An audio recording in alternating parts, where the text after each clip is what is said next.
I can tell you that we are descending through the water column. We got the vessels into the water about half an hour ago.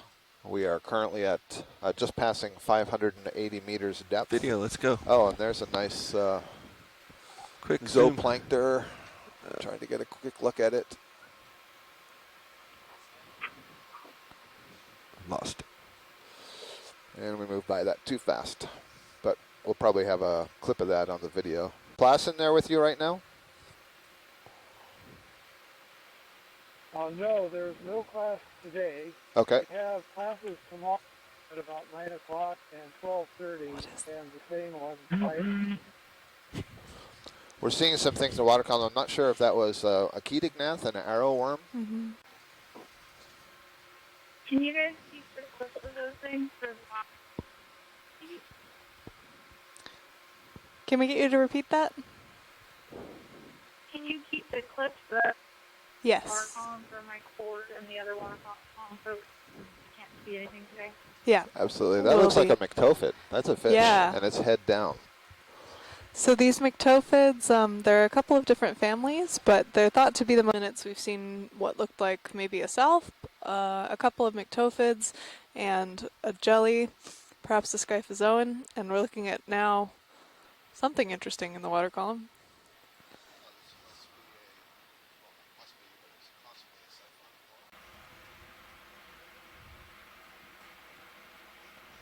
So yeah, still coming, 32 altitude. Coming down slow.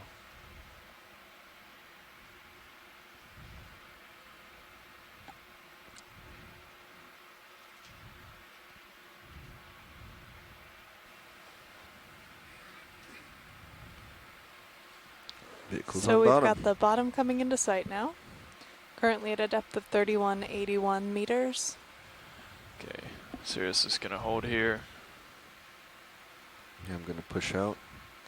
You can continue to come down We if you appear to want. have landed in a very rocky As you see area on fit. this ridge. Yeah, I'm gonna hold off for now.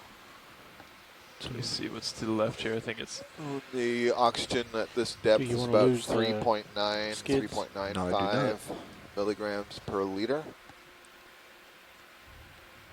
Oh, here we go. 3.8. Yeah, 3.93.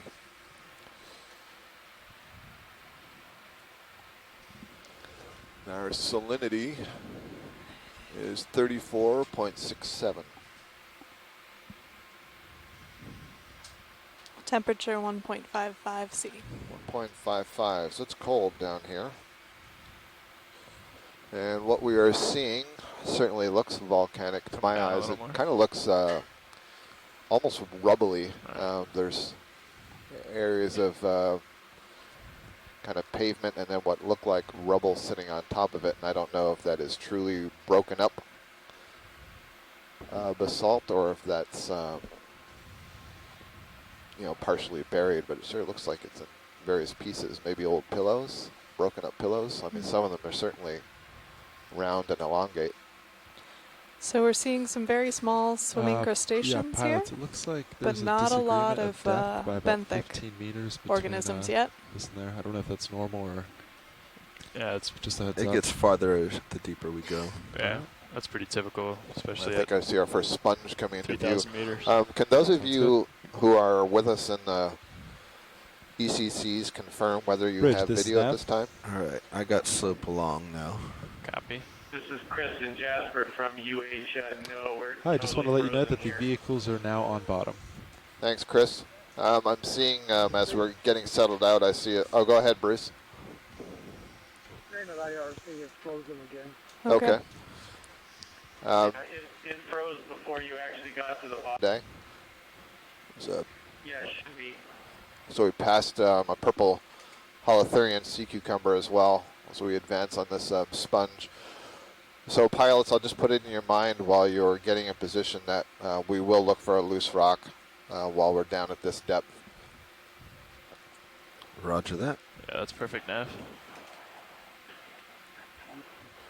So we're getting a close-up of this massive sponge. It's on a stalk, and it is, how would I describe this? Kind of like a a face with a very furrowed brow and jowly cheeks. How's that, Chris? So the base of the sponge doesn't seem to be a distinct shape. It's there's not that difference in tissue at the attachment point. Right. Right. There's Yeah, no. So this will be an interesting entry into the event log. So I went ahead and already entered it as a possible caliphate Right. on your previous comment. Yeah, that's what I think it is. How do you feel, Copilot? Right. And the back side of it, which we're getting to see now, is concave. Pretty good. I've been heaving a fair amount. But I don't see very much else. So Go ahead, Chris. I'm going to keep the altitude at about 20 Possible or more. it could be a as well if it's Other than that, I'm all set. concave back, All right, and pilots, then you ready for it's the got, first ship move? Almost like Get a lasers face on. in the front, an osculum or some type of a concave surface in the front. Lasers are on. Could be that instead of a caliphate. Yeah, it's almost like looking at a toadstool mushroom that has bent over at the top. So we're looking at the underside of the mushroom. And then the top side isn't quite smooth, but instead has a series of knobs. That's what I described as the furrowed brow and jowly cheek. We did. It also could be something completely different from your description, but anyway, we'll leave it like this for the event log. At least we know that there's a sponge. Okay. And there may be Looks another like, one or a yeah. coral ahead here. Not getting the video feed on shore, so the gel just can't help us out in this context, but based on what I saw and what you guys saw in leg 2, they'd like something that's more angular than rounded, Yeah. and something that's at least going to be big enough that we know that it's not just thick manganese. Oh, here's So this is here's nice. Go ahead. another sponge. No, this is Nope. a tunicate. Oh, And I'm not remembering the name off the top of my head, but this is one of these okay. tunicates that's on a very long, thin stalk. And a tunicate is a type of chordate. It is an invertebrate, but it's an invertebrate that's in the same phylum as the vertebrates. So this would be the most closely related invertebrate to the vertebrates, so to all of us. And this is a filter feeder. And to describe what we're looking at, it kind of looks a little bit like a boot Copilot? that's on a very long, thin stock. And it's kind of, it's somewhat white, but it's actually transparent. And we can see some ridges and lines on the inside of it. And it has some openings into it. And it pulls water in and Go ahead, video. filters that water across a series of filters on the inside of the body. We're getting a really nice close-up view now. So we can see the in-current opening into there. And you can actually see the sorry. pharyngeal It's me basket slipping. inside that is Come back. completely ready to our pharynx, actually.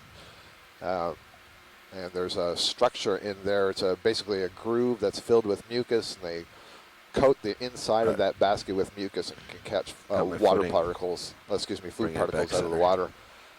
And that groove is essentially evolutionarily related to our thyroid. Produces iodine. Nice view. How tall would you say this is? Over a meter. Yeah, it looks like it's over a meter tall. And we saw one of these during leg 2, at least one, maybe a couple.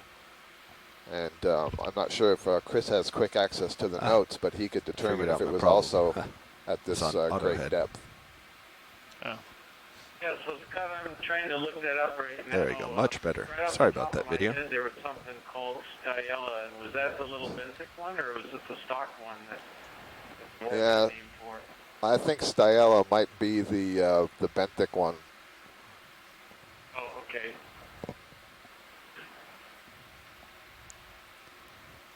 Yeah, we might just And have I'm to not stay partial. It's sure moving what a lot those on us. white Yeah, particles just trying are to get that are some, inside the I hear ya. macros inside and the then we'll body. pull out. But you can see there's kind of like a net-like filter on the inside there. That's actually the pharyngeal basket.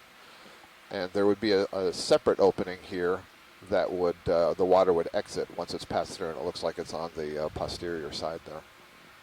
I Actually, really- we may be looking at the posterior side, Survey maybe one, the anterior pilot. there, given the direction. Is that what you were going to say? Yeah, Yeah, with the sorry. current. Right. Would you like to collect the rock? And How a, about Culeolus? All right. Come again, Chris? How about Cooliolas. That's another the one. 15 Yep. minutes or so. You want to jump in? Absolutely, Cooliolas. Or another That 5 is minutes? what this is. Thank There's you. a creature in the front left. You can see the white. Yeah, let's go for it.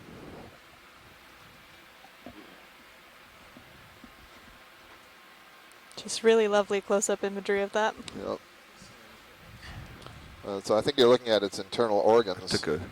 That's what the whitish and the orange are. So this it may be hard to tell, but this organism does have a stomach and gonads, and that does look like a worm. I agree with you, Roland. It looks like a polychaete worm.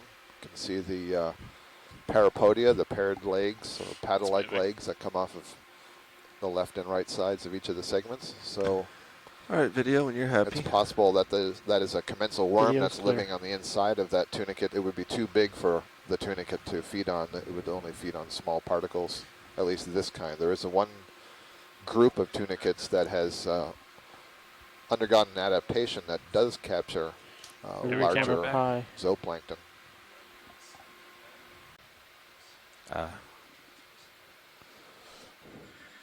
Okay. Yeah, we'll have to get straight as we lift. Sorry, go ahead, Mackenzie. Oh, so we do have the seal in sight, and we're going to zoom in on it and see if we can get a better ID. There's a different kind of fish just up and past this guy, about a meter away.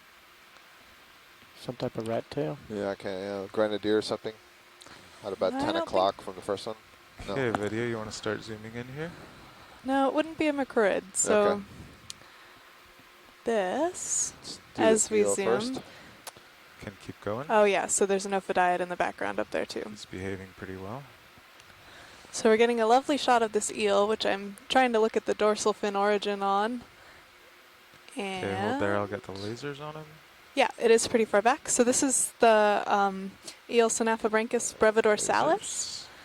And these are also known as cutthroat eels. They live from about 900 to a little over 3,000 meters. And the way that we tell the difference between these species and a similar one, Synaphobranchus affinis, is by the origin of that dorsal fin. Oh, you have the button.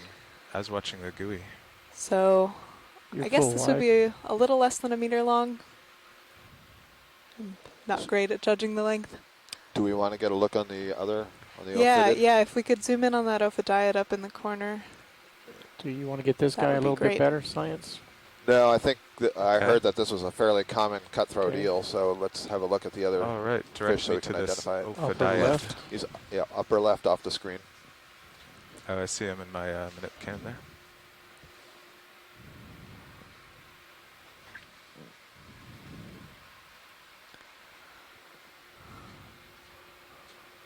It's good that they're so slow moving, these fish. They are.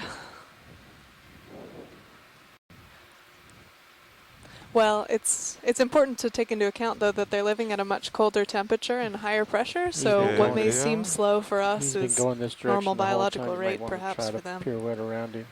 I don't think he's just facing away from the lights. I'm thinking the current. Okay. So I do think this is an ophidiid, which are known as cusk eels, and this is from the Greek ophis, meaning snake, and this is getting a nice shot at this guy. This appears to have perhaps two parasites on it. I see one at the just before the anal fin. I'm guessing that's called the anal fin, and then one just behind the pectoral or the gill, the operculum. As well as what we've on the sorry, go ahead. Oh, some of this these kind of white markings that we've been kind of calling them a fish fungus. We're not entirely sure what they are, but if Astrid Leitner is out there listening, she'd be interested to know that this fish appears to have some of them. So it's got a very scooped, shoveling head, large eye, and mouth extending to the back of the eye, with these small chin barbels that the ophidiids are known for.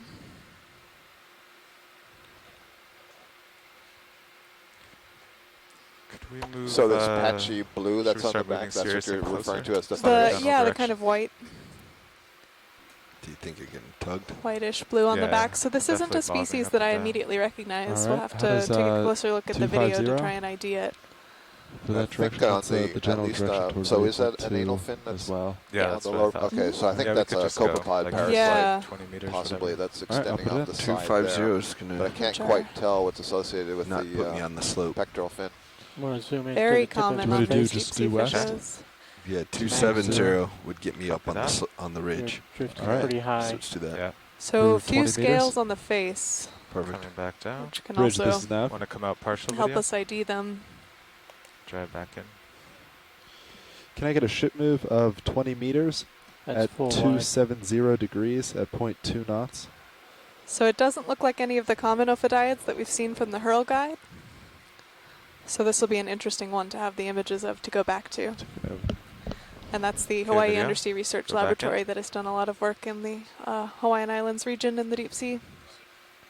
So I'm now not so sure that that's a parasite On the pectoral fin? Right, I see Yeah. it's paired on both sides. It looks like Might just be a little white bit bald, marking. yeah. Yeah. But certainly on the left side there is a parasite. Further to the back of the fish. Yeah, There and we're we getting go. a really nice close-up of that Yep. parasite now.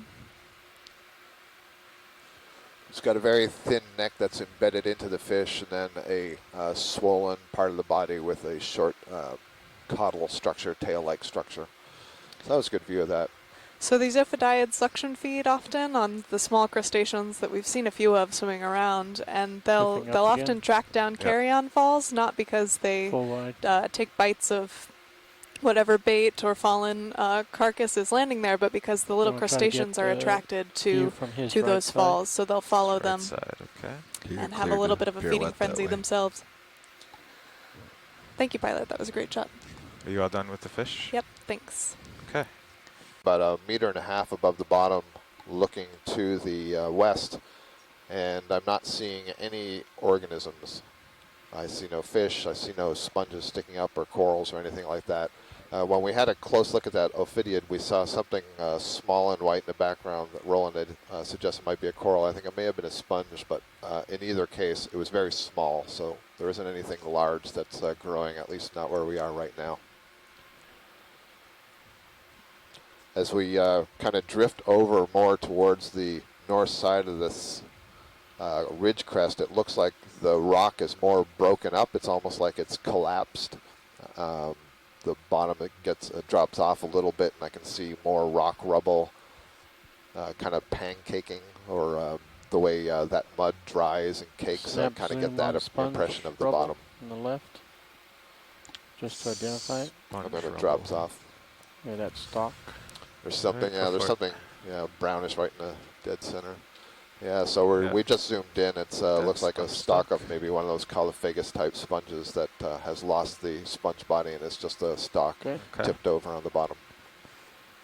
Nav, co-pilot? Go ahead, co-pilot. Yeah. Was there a reason you left the upper swing We're arms in? currently at a depth of 3182 meters Yeah. with bottom temperature of 1.5. Do a zoom there. Yeah, it's very Copy, different. thank you, bridge. Looks like the Some top of a fingers coral. sticking up, I yeah. don't know. Oh, I see. Oh, this is interesting. So we're looking out towards the edge of the crest as it curls off to the north, Little and sponge, baby sponges yeah. maybe? So I think what we're looking at is a little thicket of probably 24 or so unbranched, erect, white. Sort of look like Column- cattails. That's good, yeah. Yeah. Cattail is good, yeah. So I think they're sponges, and so the stalk where it's attached to Kind of the moving closer as I rock can with you. is quite thin, Copy that. I and can then it gets zoom thick, out kind of like if you a like. cattail or Oh, a that's bulrush okay. wood, but it's They're completely talking about white. them. And they are flapping back and forth, and it suggests that we have a current that's maybe moving from the, let's see, the southwest me to follow, across to pilot? the northeast, I can see myself. approximately. Ship move just came to an end. They're not Copy very, that. they're not very tall. But they are stalked with a distinct, Yep. distinct stalk separate from this So, kind of feathery Yeah, foxtail. very different. So, Chris, does this sound like any sponge you've ever seen? I'm guessing they're maybe the tallest one is maybe about 15 to maybe 20 centimeters. There's also some really small. Yeah, go ahead, Chris. Would this be another type of cladorizid? You know, it doesn't look like a cladorizid to me, Chris. How do you think It my looks tether more is, like a co-pilot? demosponge, more like a typical Looks pretty demosponge. good. I'm not As seeing far as any stretched out. the sort of weird characteristics you that I still would got some roots in associate it. with the cladorhizids in terms of the spines and the hooks and Could we zoom anything in like on the that. attachment point of one? I don't think that would tell us Yeah. anything about whether it's a Quite a spot view. cladorhizid. There's also some branched ones in this mix as well. Oh, we'll just put it as Whenever you're ready. Setting down. Okay, yeah, now I'm you're actually- starting to pull yeah. me, so I'm I'm gonna not sure if that's I'm actually setting down a branched. video, Huh. so I'm gonna come around. copy. They're restricted to a pretty small little grouping, which is interesting, but they're dense in that grouping. I think I see some potential fuzzy coral over to the right. And they're All right, I've given they you seem all to the be tether I can. favoring Okay, I'm the just gonna try to steeper sit here. edge Will of you the tilt my rock here. camera? It definitely, you know, My we're definitely shoulder on to the the hill edge of here. this crest where it drops What down. is this thing on walking the, north towards side. you in the upper left? I don't know, is there jellyfish on the other side? Jelly attached to something? Okay, video, you can go in on these stock sponges. Oh yeah, so Roland is right. Some of these sponges are bifurcating. Yeah, Chris, now I can see what looked like a series of oscula and so on. There's I a really current don't whipping think up the these are side of the cladorhizids. And Do I you see don't any think they are base? glass sponges either. With maybe a turn- polychaete associate? Yeah, possibly. has Or base the there. arm of a brittle star. Mm-hmm. I think the one closest. I right hate to there. use this Yeah. term, but they look spongy. And by that I mean, you know, you can see a whole series Porous. of, yep, exactly. Okay. It's a porous body. Can you tilt down a bit, co-pilot? Down. But they're also I get this base. very Yeah. consistent in their diameter. So, you know, after they get a bit thicker from the short stalk that's attached to the bottom, then their diameter does not Snacks on the change zoom. much. Copy. And this thicket seems to be the place to be. We've got some small little ones growing in amongst the larger. So bull rush, also like a pogo, you know, those Mhm. breaded hot dogs. Is also what it looks like. I'm guessing that those really small ones Okay, that look that's like the balls are just base. younger Tilting up. versions of Yeah, those. Let's that's tilt what up and I'd get say. some with the black behind it.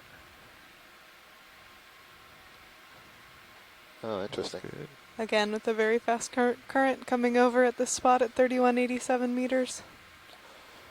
Well, this is where it's a shame not to have the video and the event log, because it would be interesting to know if this Which is one do you wanna go for, recognizable video? to anybody. That one. Okay. The one that's in focus. Yeah. Now center screen. Try to stop here.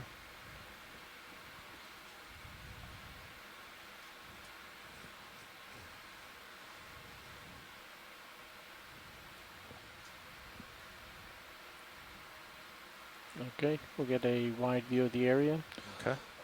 And then let's see if that, That jelly. jelly-like thing, if it was a jelly, it may be gone. it's- but- It's still there. It's stopped. or It it's looks not. like a stalked sponge, Hmm.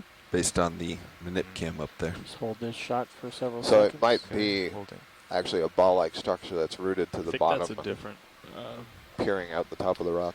thing. There's another jelly in between the stalks and the Okay. cattail looking thing. A very different Come wide. environment than the sorts of things See, we were there it seeing is, at just 300 peeking. meters. Oh yeah, there's two different ones. It's If maybe you a look at the right tunicate. one, I think you can see Yeah, it. Yeah. I think It's it might possible be it's Might be another one of these. those. Might Yep. be the same These thing we right saw here. before, yeah. Yep, Culeolus tunicates. I'll try to turn over. I'm going to lose my It's perch. just that most of the stalk is on the other side of To the the rock. full wide. Okay. Probably the same thing. Yep. That's definitely Another one of the those. tunicates. Yep, Culeolus tunicates. Okay.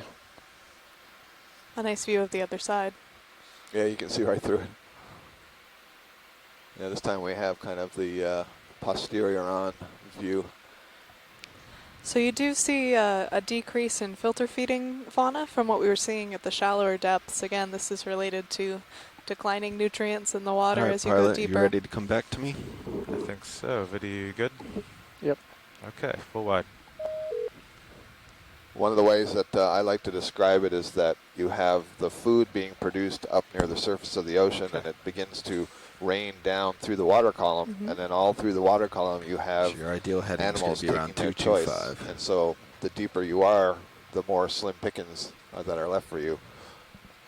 And so, right, and I think you're in a very good position to talk about the fact that, you know, one solution to I'd that originally low come amount of over here food is just to to lower show your the, north metabolism. side of the Hold there. ridge. And the cold water Okay. certainly helps Yeah. that.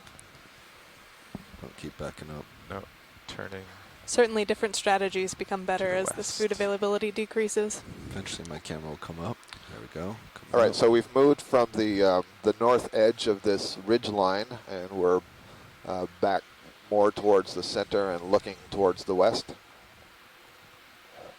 All right, I'm back on And 270. again, on this part of Copy. the ridge, we're not seeing Guys want much in another the way, ship move? anything actually in the way Yeah. of Cecil Just move fauna. along the ridge. And we're now seeing again a much more fused do you have there, substrate rather than co-pilot? kind of the Same loose thing? rubble we were seeing Can earlier. you align with that real quick, pilot? 270. Just no sonar. Oh yeah. Not much in the way of rock collections in this area. It was 270 before. It does 270 was almost to look get like, me on the you know, ridge. the Yeah. center part to the north part of this Ooh, that rift looks is pretty good. kind of Yeah. collapsed, you know, because it does appear to be, I don't Just know, off to your almost like a little bit of a port side. Yeah, bowl or a 270. depression. 270.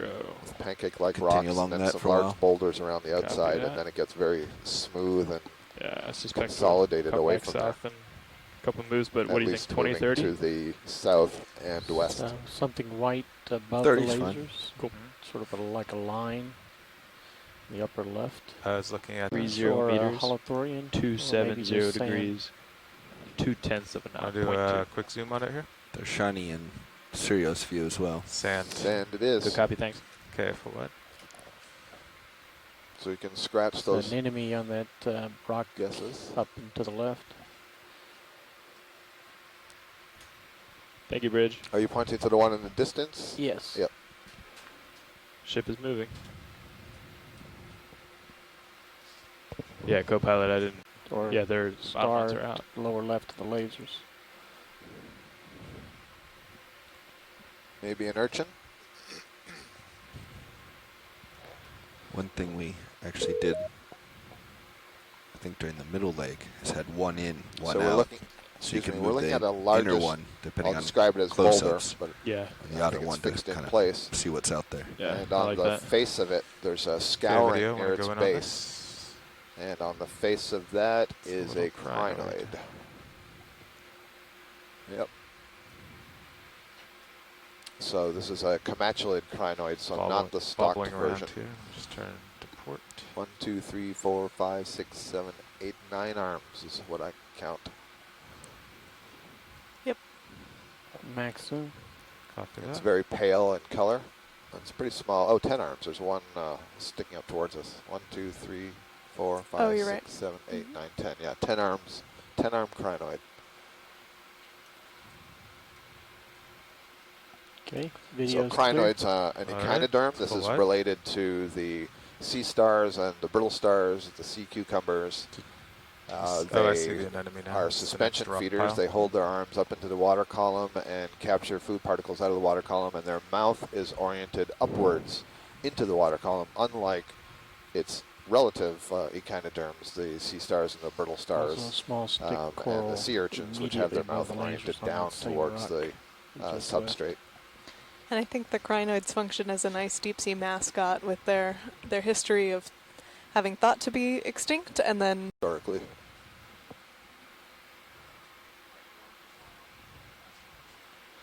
so we're coming up on another rock face and we'll get another look at a sessile organism living here.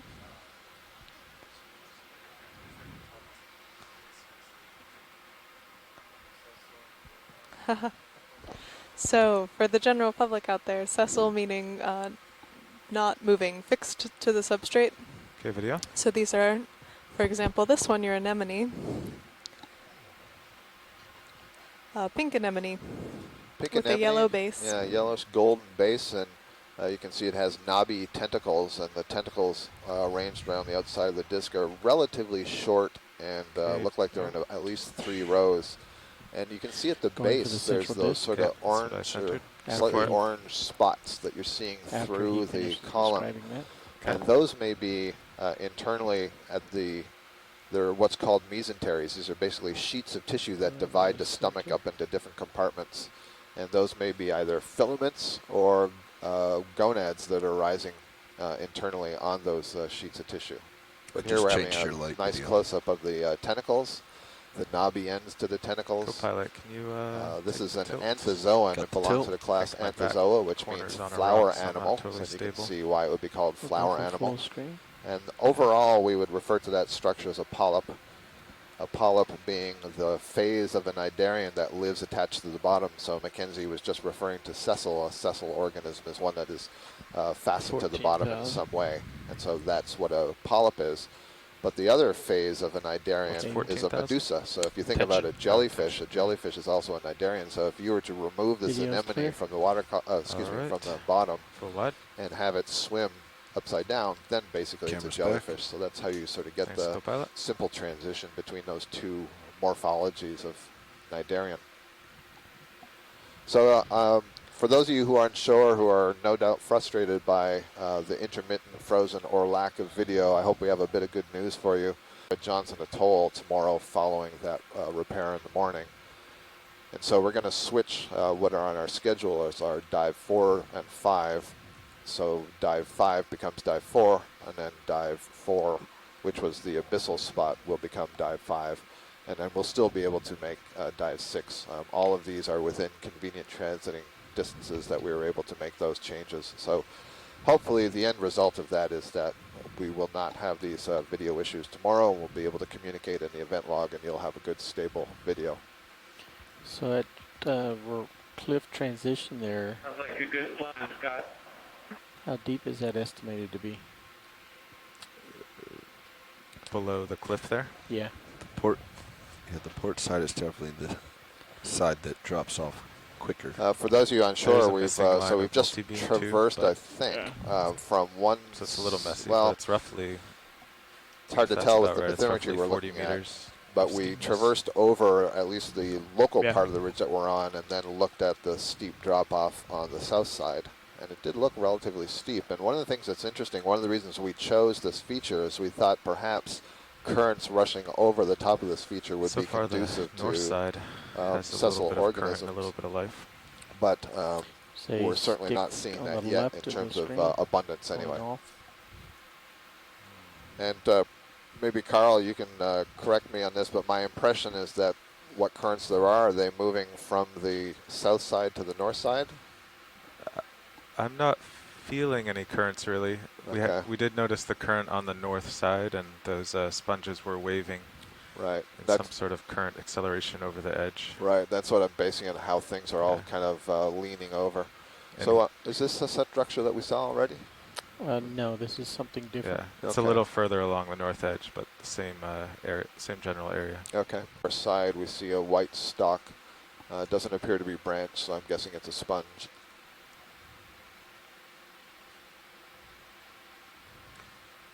Substrate still kind of this fused rock with light sprinkling of sediment. Want to do a quick zoom here video before I take any more time?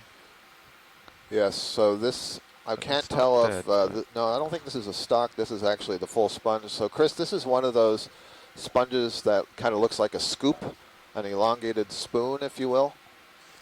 And it has a brittle star, an ophiuroid brittle star hanging on the top of it. I thought it was dead. Yeah, I'm not sure. It's either dead, dying, or it has an accumulation such that one side of it is brown, the side that isn't somewhat scooped out. Yep. The other side is white. It has a very large base to it. Got plenty of room.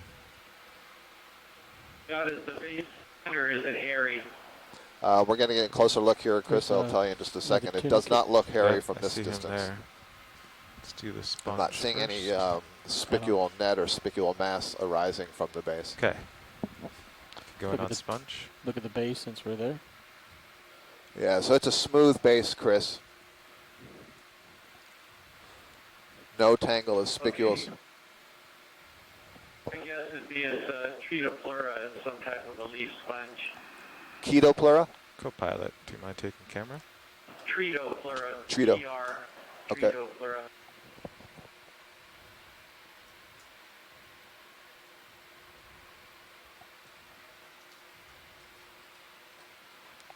Okay, go ahead and go up. All right. Can go up, co-pilot.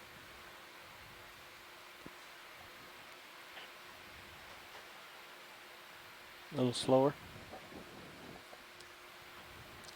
The ophiuroid, you can only see its the tips of its arms on this side. Now we're up near the top, and you can clearly see all the spicules extending from the top of this sponge. And now I'm beginning to wonder if it's actually something that's broken off up here. It looks white inside there where I was saying it was the hollow. Yeah, I wonder. Might be damage. Yeah, I wonder if this is one of those Caulophega that the top is broken off. But I was going to say about the brittle star, there must be 2 of them because I'm seeing at least 8 arms, very spiny arms. Okay. Sort of. I'm gonna throw out a genus name just to give an impression, like Ophiopleithaka is what it brings to mind. I'm not saying that that's what it is. I think 270 is going to take me out over the cliff. It does have those tall spines. I think you're right that we need to come back south. Yeah. And we do know that these sponges have interesting architecture, not only on the external, what we can see from the video, but also if you look at them with a microscope, you see these tiny spicules that Chris Kelly, I think, describes them as jacks, or little crosses or little swords that form this complicated architecture. And they're actually very beautiful. Co-pilot, can we reposition Mini Zeus? 30. Or little sediment pockets. But they look too bright white, but perhaps not. They might just be sediment pockets. There's also another stalk in the upper left. Do a quick zoom on the substrate, see what the white things are. Bridge, nav. Yeah, so maybe they are just little sediment pockets, accumulations of sediments. So there's a purple holothurian that we just passed over, a sea cucumber. Sponge, maybe. Some of them do look like sponges. Yeah, okay. You have time to pause and... Hey, Brian, we'd like to ship sponges, move, please. They're more of 30 meters, 270 degrees, 0.2 knots. Sorry, I keep getting distracted. You're all set down for this one here video. Copy. I didn't think they were. So I can't tell if these are encrusting on the rock or if these are standing up in our little discs. They seem to be standing up and flat. Yeah. And if you move up and forward, there's something with purple on it also. Beyond this guy.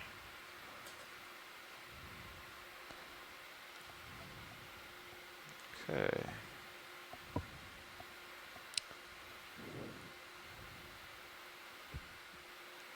There we go. Ready? Can go in, yep. Huh, interesting. The little they there's very a little calcified. tiny coral behind it, a little tiny pink coral up behind there I'd like to have a look at later. So, yeah, I guess these must be sponges. So we're zoomed in, they're relatively small. I'd say they're less than 10 centimeters across. They have a relatively wide base, although it's not a consolidated round holdfast. It just almost looks like individual roots growing out. But it seems to grow upwards, kind of like a biscuit shape. So it's a little disc that's somewhat elongated, so kind of football shape but flattened. And it does look kind of hard. You referred to it as like calcareous or something, huh? Yeah, it has a very rough surface. Science, do you see all of this branched objects? Yeah, I was just going to point those out as... I wonder if those are branching foraminiferans. There's a lot of very tiny tree-like structures just behind this, what we believe is a sponge, and they're tiny. I mean, there must be not more than a centimeter across. A series of white ones, but it's interesting in the back. With respect to. Oh, there's a very small fish on the left, just settling down. Yeah. Oh, is that a polychaete? I think that might be a polychaete. Yeah, that is a polychaete. Okay, so polychaete worm has kind of drifted in and settled on the bottom. And what I was going to say about what appear to be these tree-like foraminiferans. Foraminiferans are single-celled amoeboid-like animals, and some of them can create tilt up a tad to that other little coral. What's called an agglutinated test. They can build these little branch-like structures out of mud grains and mucus and so on. And what's interesting, though, is they're at the high points of these rocks. So this is a micro feature of why we came to this ridge in the first place. So I'll bet that little thing is a hydrocoral. You still have time to slide forward and get closer. Pretty darn small, not more than maybe 3 centimeters across. It looked pink in color, didn't it? It did look a little pink. So these foraminiferans are interesting. They come in all sorts of different shapes and are present pretty much everywhere in the ocean. We even see it in the ecosystem. It's going to be right there in that. But certainly very interesting morphologically. Okay, want to come in partial video? Very abundant. Under camera. Keep it on the bottom edge of the screen. Yep. It's off right. Even with the lasers, off to the right. Oh, I see it. Kind of change perspective. Is there a little shrimp? Oops, sorry, that was the wrong way. There it is. So we're zooming in now on this tiny coral. Looks a little bit more white now than pink. Boy, that is small.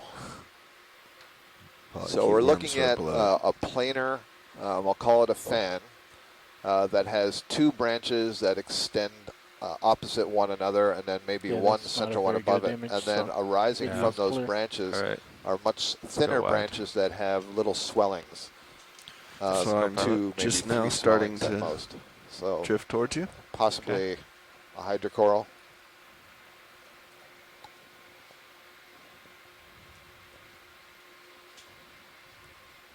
Can you spin left a little more?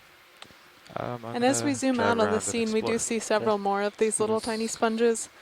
There are hundreds of things out here we can look at. And they are, again, they seem to be aligned at the transition between this sort of flatter part of the ridge and where it drops off to the north. Which is where you would expect potentially water flow to be the fastest, allowing these filter feeders to get food out of the current.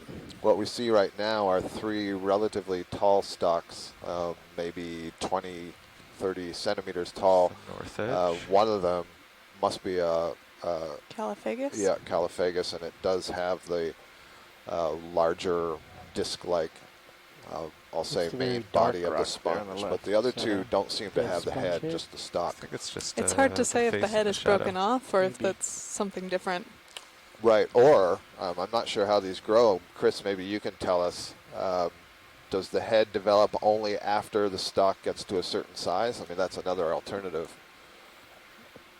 There was a question came up earlier in one of the other legs, and I have no idea whether it does or not. I think I asked you then too, I'm afraid. And here's another one. We've just kind of turned our heading, so now we're looking back due south, and we see another one of these tall sponges. And this one we're seeing on the side, so it's a little bit unclear yet whether it has an enlarged, quotes, head or body.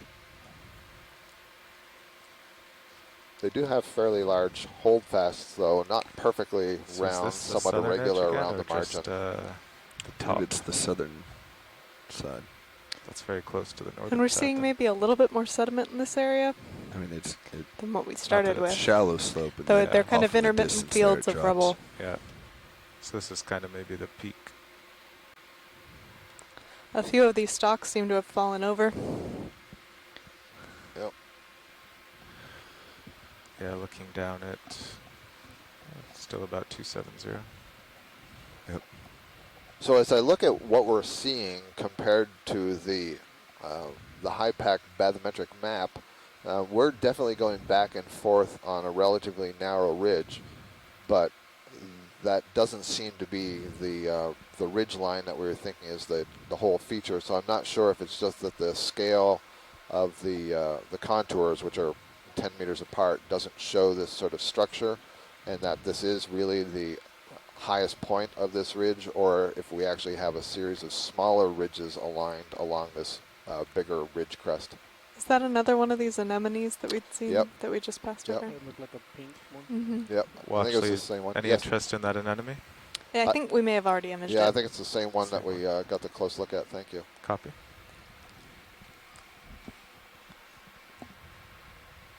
Yeah, so we're looking at another sponge now. We're sort of meandering back to the north side. And again, this is what I described earlier as one of these elongated scoops. And Chris gave a possible identification at that time. I'm going to go back. Actually had a little bit of video for the first time. How's the Trio going? Oh, that's great. So, how's the move going? I'm not really sure. It could be probably over. Rather than a Trio for Okay. so, and now the video is actually working. We're actually seeing things for the first time. Great. Keep it going.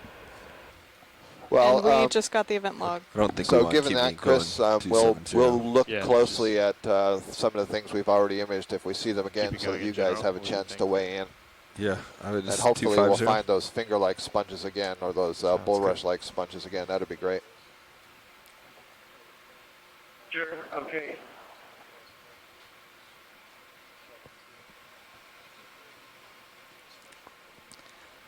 Looking a little bit more like a pillow lava flow, maybe. I don't know if we have any of our geologists on the line that can kind of chime in now that you're seeing a video.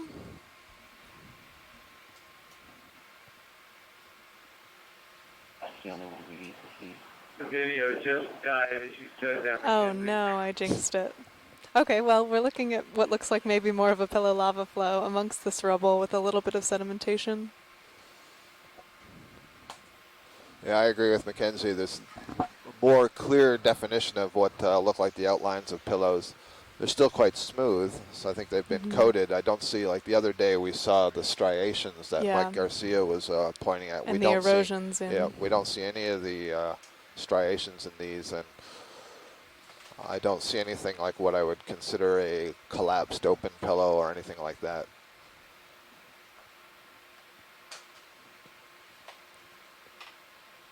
It's my fault. I tried to join the event log. Not much on this ridge. No problem. So there's not much on this ridge. No. So those fishes that we were seeing earlier probably have to travel pretty far in order to get the food that they need. Yeah, so I'm pretty much centered on it in your 250. That's good.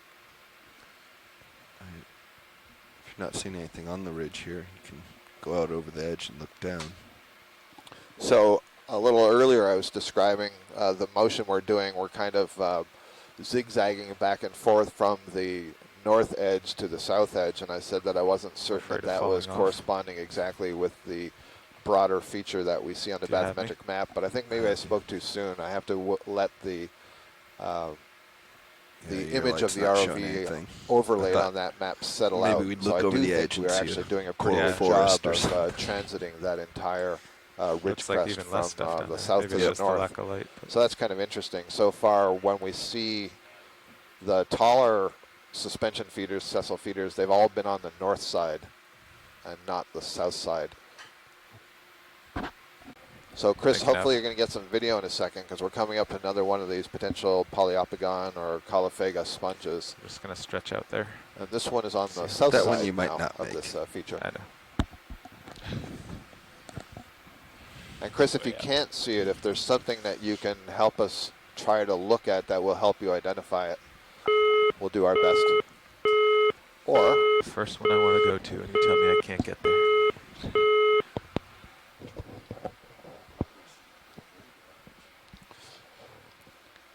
So I think we may have just lost a conference call there, but we'll dial that back in and hopefully get to you very quickly. I think someone changed see the color is red instead of black on the little cross on the screen. Oh, yeah. These large stalk sponges are very impressive with these heads on these very thin stalks.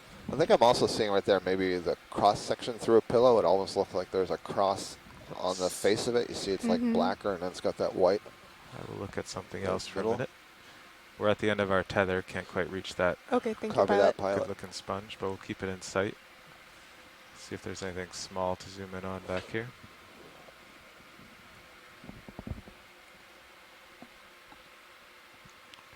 Nav, next One thing that is interesting, even though we're not seeing a lot of stuff, it's an interesting contrast to where we go and we do see a lot of stuff, and it tells you that there may be localized input of food, there may be local changes in current or topography that are more beneficial to the suspension feeders, and then of course, as we've said now already several times during this dive, depth really matters. And earlier before the dive, Mackenzie, you were talking about the quotes exponential rule, that you lose so much food and organic matter the deeper you go, and so it simply can't support a high density of animals. And I think it is important to note, like you're saying, that it would be rather foolish to assume that this is what every community at 3,200 meters looks like. So you're getting a lot of complex topography playing in here, food availability, temperature, oxygen, so many different factors, even dispersal limitations of what the larval stages can get to. So it's hard to predict where you're going Something to see orange on that rock. a larger community. Oh, yeah. Yep, and then to follow up on that, you know, at what point, what depth do we need to get to where we do start to see things? Because, you know, Okay. Copilot, can you take tilt? And you're free to zoom video. Definitely Indeed. a decapod shrimp. Good spot, Copilot. and it has very, very Not the thin, most long exciting, but legs it's and long something antennas. to look I'm at. guessing Extremely this is long antennules extending well beyond the length of the body. It's probably a nematocarcinid, belongs to the family Nematocarcinidae of shrimp. Tilting down. These very long antennae allow it to sense its environment at some distance away from its body. And I think this is a good time to point out that it's dark down here, so the organisms are having to rely on alternative sensory mechanisms of what we're used to. And that kind of changes the scale over which they're interacting. So if you're looking for mechanosensory or touch feeling, you're going to have a far shorter distance to interact with your environment than if you're using visual cues. Which is really quite fascinating when you think about how few animals there are down here. Right. And if you are relying on having to touch them or feel a pressure wave from them, You can probably get you know, back how out to often that do you get to sponge now. feed? Yeah, more below you. Okay, So there's whenever you're done maybe video. a little bit of biological stuff overgrowing the rock. There might be some foraminiferans. There Sea star possibly right at the some bottom. polychaete tubes. Oh yeah, want to tilt down to that? Yep. Yeah, I'm not sure if this is a sea star down here. There's. Reestablished. Okay, Thank you, Roland. free to zoom. Or is it a baby? A little Sounds ophiuroid. yeah. Almost A very bright yellow gold ophiuroid. in color. And he's starting to move. I'm not sure if that's voluntary or if that's part of the thrust from the ROV. Oh, you can see his little feet moving. Well, ophiuroids don't glide like the asteroids do. They actually use their arms. Yeah, this guy actually has feet. Well, all ophiuroids have feet. They're brittle stars. They have tube feet, but they tend to move more with the arms than the feet. So if they are moving with the tube feet, that's a very unusual thing. Yeah. This guy didn't I think get this the one memo. might be getting blown a little bit. Yeah, I can see is actually doing it intentional. Can we get any closer, pilot? Yeah. Bump up. He is awfully small. I'll bring the light back. So in the other you can voice get that us you're close. hearing is the voice of Roland O'Brien, one of the video engineers, and he has a very good camera over there and a very good set of eyes, and he says he can see the tube feet moving this brittle star over the surface. Down. And so we're going to try to get a closer look at this, because that would be an interesting mechanism for motion. So I said earlier these, well, we talked about, I guess it was the crinoid, right? I said the echinoderms, the phylum Echinodermata. So this is a brittle star, class Ophiuroida, which is another kind of echinoderm. And all of the echinoderms have tube feet.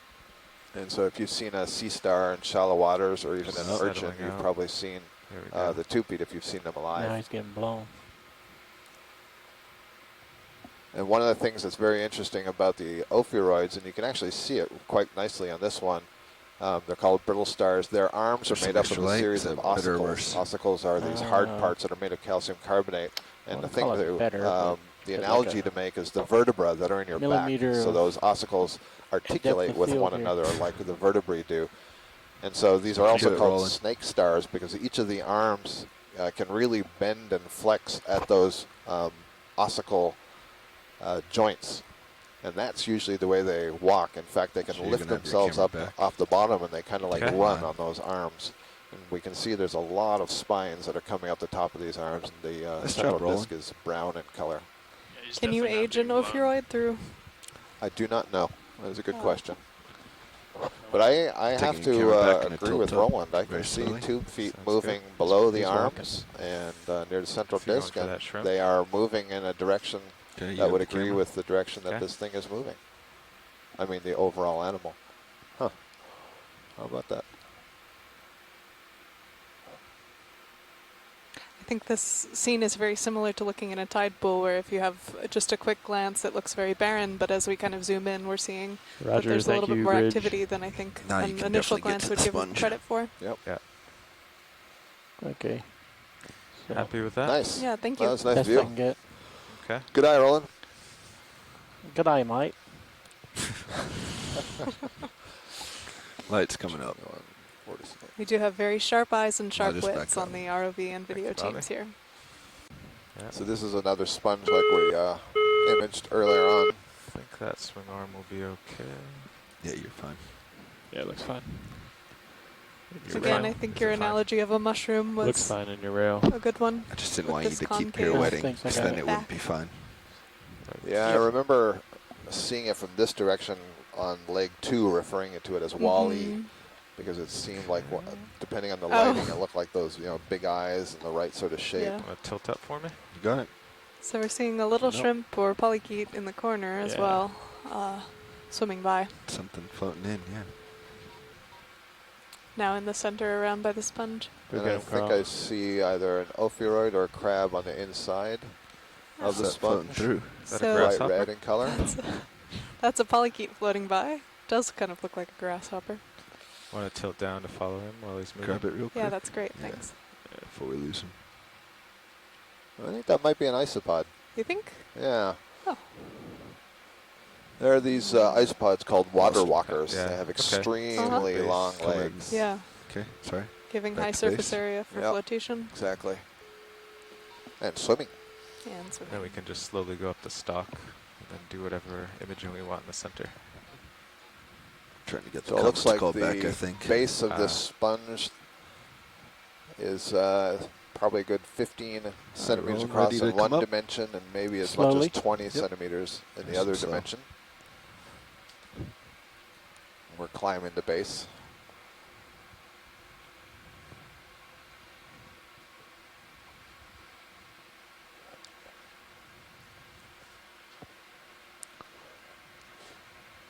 Nav, this watch lead. Go ahead, Washley.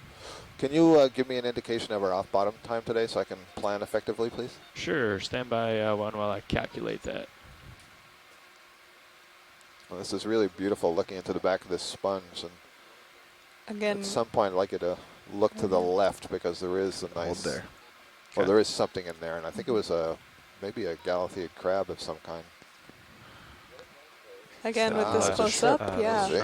there is a little Yep. shrimp in there.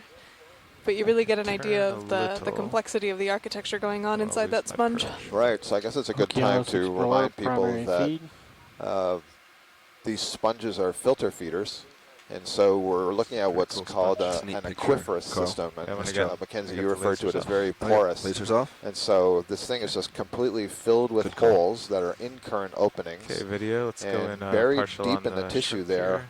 are these little Compile it to chambers, tilt down. and each of the chambers is lined with cells that have flagella on much them, and more do you those have? flagella beat, which generates a current, sucking the water into the body of the Something sponge, and then the water is ejected Excellent. probably through this side of the sponge. And any very small organic particles that are carried in with the water can be captured by what are called collars of those cells. It's actually microvilli, extensions of the cells, and then taken up into the cells and digested. So the sponge is able to feed on the particulates in the water column, even though it doesn't have anything like what you would think of as a mouth or a stomach. gonna leave it? Instead, every cell is essentially doing its own digestion. Yeah, I'm just bobbling a little. Let's go out partial. Many sponges are home to other sorts of organisms like this shrimp, All right. amphipods, which is whatever you another want kind of for pretty shots crustaceans, video, let us crabs, know. Tilt polychaetes, down, and we'll so get a on. So it's full nice to frame often get a without the good rock. close-up view to see what may Yeah, be hold living that. in with the sponge. Without the rock, do you want Yeah. up? And I No, didn't that's good right recognize there. this shrimp. It had kind of an No. interesting number of You want it centered a little more? legs. Yeah, I'm not That's I'm not acceptable. that good. Okay, I'd come over to the shrimp. Rule of thirds. I was coming to you guys if you noticed my chair slid We about did 8 get a good inches. image of it though, Yeah, so it's hopefully fun, we'll have the team on shore ID it for us Okay, later. going for full with the base. Okay, tilting down. Perfect. So once video is done with this, we are good for science. Camera's Science back. conference call has been reestablished, but I haven't heard anybody respond from shore. Copy that, Roland. If anybody can hear us on shore on the conference. No, you can't. I spoke All right. too soon. Are you clear, video? That one might be loose. If I was a geologist, I would like that rock.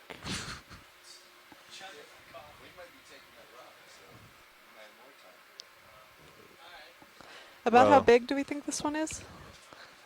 Okay. it's about Yeah. 20 centimeters. Okay. I mean, we did take a 10 centimeter one from Yeah. close to here. 20 by 40. So most of the substrate here seems to be kind Okay, of go wide fused video. over. Are you going for it, pilot? I think the 10 centimeter one we had was what we were supposed to get. I don't. Huh? They were requesting larger than 10. Well, for the future. Yeah, true. Yeah. Yeah, that one I got was a little small. It's up to you.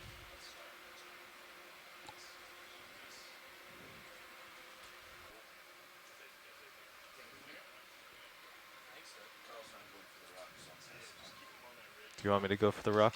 I'll go for it. This does look like a good spot. We've not all of the substrates we've been on have been good. Hi, Casey.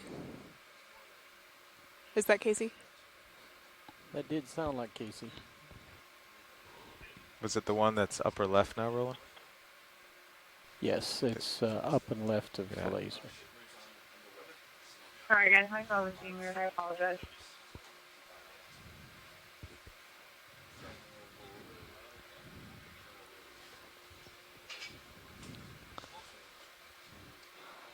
So we're looking now at another one of these rubble fields that seems to be kind of on top of a sort of fused substrate.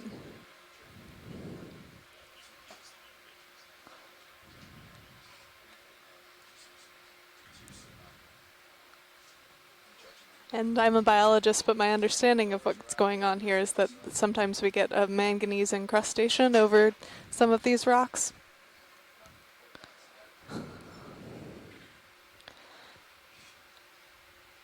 And to get a proper age, we want something that isn't quite as manganese encrusted.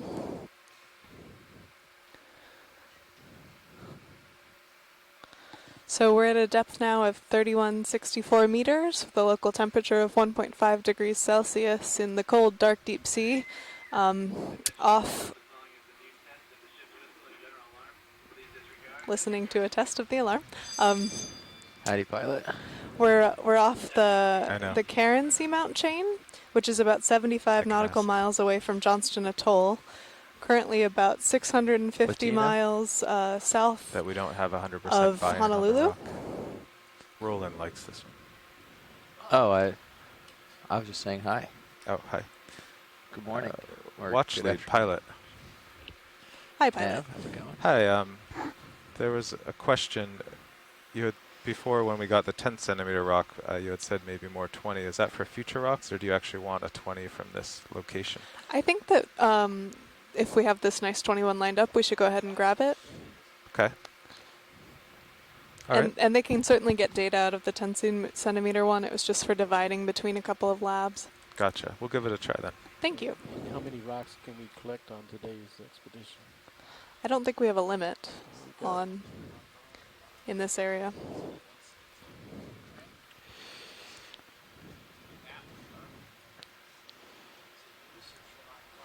Fallen over, we imaged what they look like alive earlier. Okay. Oh, here's an edge feature. I'm going to sidle over there and light it up for the benefit of geologists. Okay. And work my way up this. And again, we're kind of down the edge. That's crossing this ridge feature and seeing the edge of it here. With several more of these sponges that we think may be Calophagus. Looking good now. We'll have Chris Kelly get an ID when we get him up. some images. Slowing down. Co-pilot Nav. Go ahead, Nav. Certainly a more striking ridge feature than what we were seeing earlier. Sorry, let me repeat your last. Would you Much like another steeper ship drop move? off to the left here. 275 maybe is looking best. Yeah, I was thinking that too. 40 meters. Yeah, that's good. Copy that. You think that last move has settled? Getting some flares, Dave. I was wondering if maybe a little tilt I think down. so. Okay. A little more altitude. Yeah, let's do it then. That's probably better for you. That is indeed. Bridge nav. So as we continue along, I think Hey, Bridge, we'll can we point get out again another that we're not ship seeing move? maybe as many Bearing of the corals as we 275, expected, 40 meters. but we are now at a Alright, depth just of say that we get a few 3,149 meters in an area that's probably Wanna not do a getting a video lot of swap out? particulate input. Copy that. 0.2 knots. Thank you. I'm just going to look around here while I wait for the train to catch up. It seems to be a little gravelly area down here. Kenzie, we are getting a bit of video right now. So Oh, great. If you see any of those, if you see any of those that you imaged There's earlier, just a little just bubble call of air them out. somewhere Okay. in our high voltage system. Yeah, on the other side of this ridge, we saw some of those sponges, so we'll see if maybe we can get a zoom while we have the video going on shore.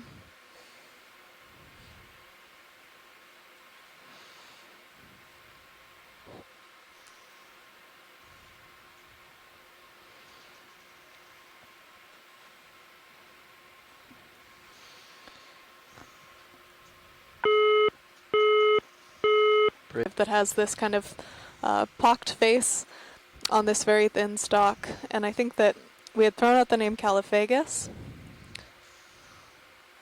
I think we've lost you on the line. I'll hold this Thank you, pilot. for a little while, Mackenzie, and hopefully we can...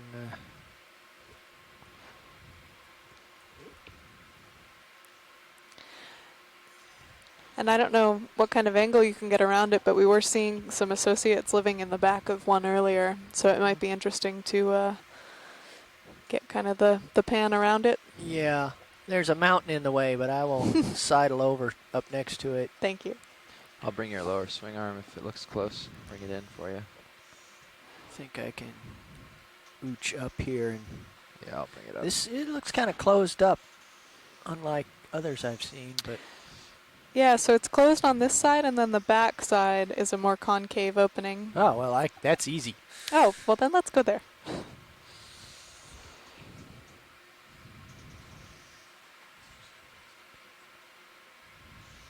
So these sponges appear to have kind of strategically picked spots with where they can really filter things coming out of the current. We've seen most of them, I think, on the north side of this feature, tracking that current that's coming over, allowing them to filter any small little organisms or particles that are in the water. I followed you about 15 degrees off track to my starboard.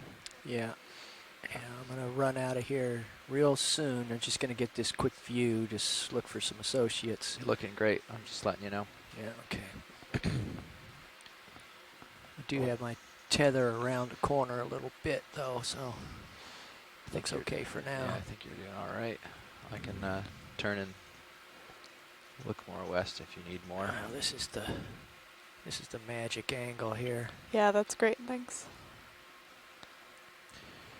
Let me give you a little tether. I'm going to turn to my port. Losing you from view. That won't be long. Yep. There's nobody home at the Haven't moment. seen much on the inside of this one, no. Video We saw a zoom. shrimp in one earlier.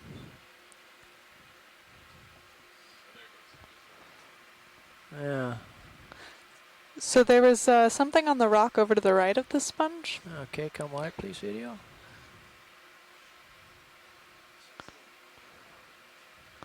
That kind of strangely colored. That Sim might video? be, yeah, that might be a dead Hold. stalk of one of these sponges, but we'll get Video, a closer look. hold. Out a little. There you go. Yeah, so I think that what we're seeing here is that one of these sponges has broken off and left just the base Yeah. of that stalk. Okay, thank you. That's good All for right. science. Wide, please. I gotta get back where I belong. Do you see you in fisheye? Yeah, coming over the mountain here. Okay, I'll give you a little. So Chris, if I still have you on the line, do you know much about the age of these sponges?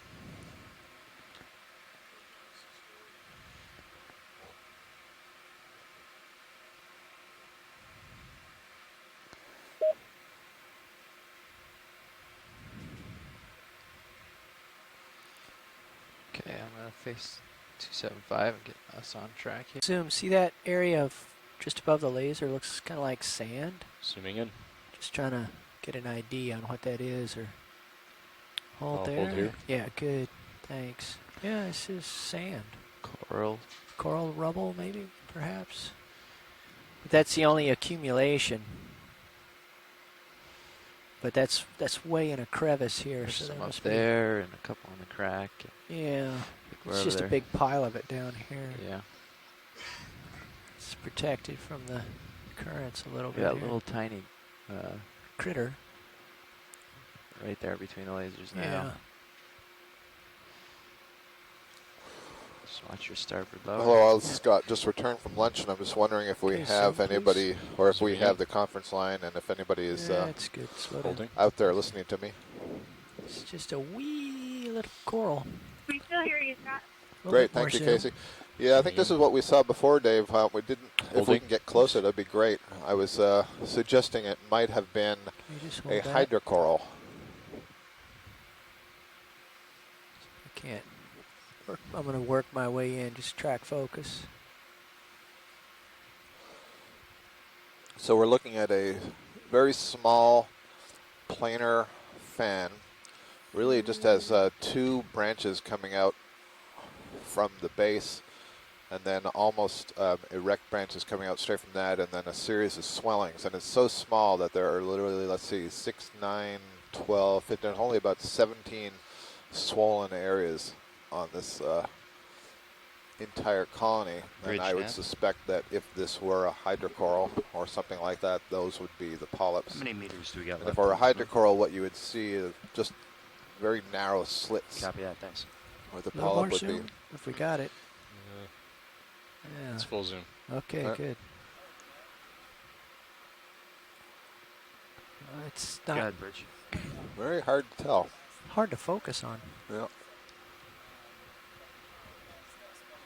Well, it's Yeah, not a seeing some sponge. It's either a hydrocoral, maybe a primnoid Some chromatic octocoral, but aberration. I don't think so. I Yeah. believe that's a hydrocoral, so that's what we'll chalk it up to. Okay, let's come wide, Thank you. please. Okay, copy Yeah. that. We are at 3,149 meters. Temperature remains below 2 degrees, 1.57 Let me degrees touch base with Celsius. the pilots here. While they change yet their heading, still it's a big no heading change. So we're going to give you abundances of 20 any meters thistle. extra Bridge, room if and you could then let us know when it's over. we'll mosey along. Thanks. Thanks, Nav. We'll just rubberneck around here for a little while. This is really cool looking anyways.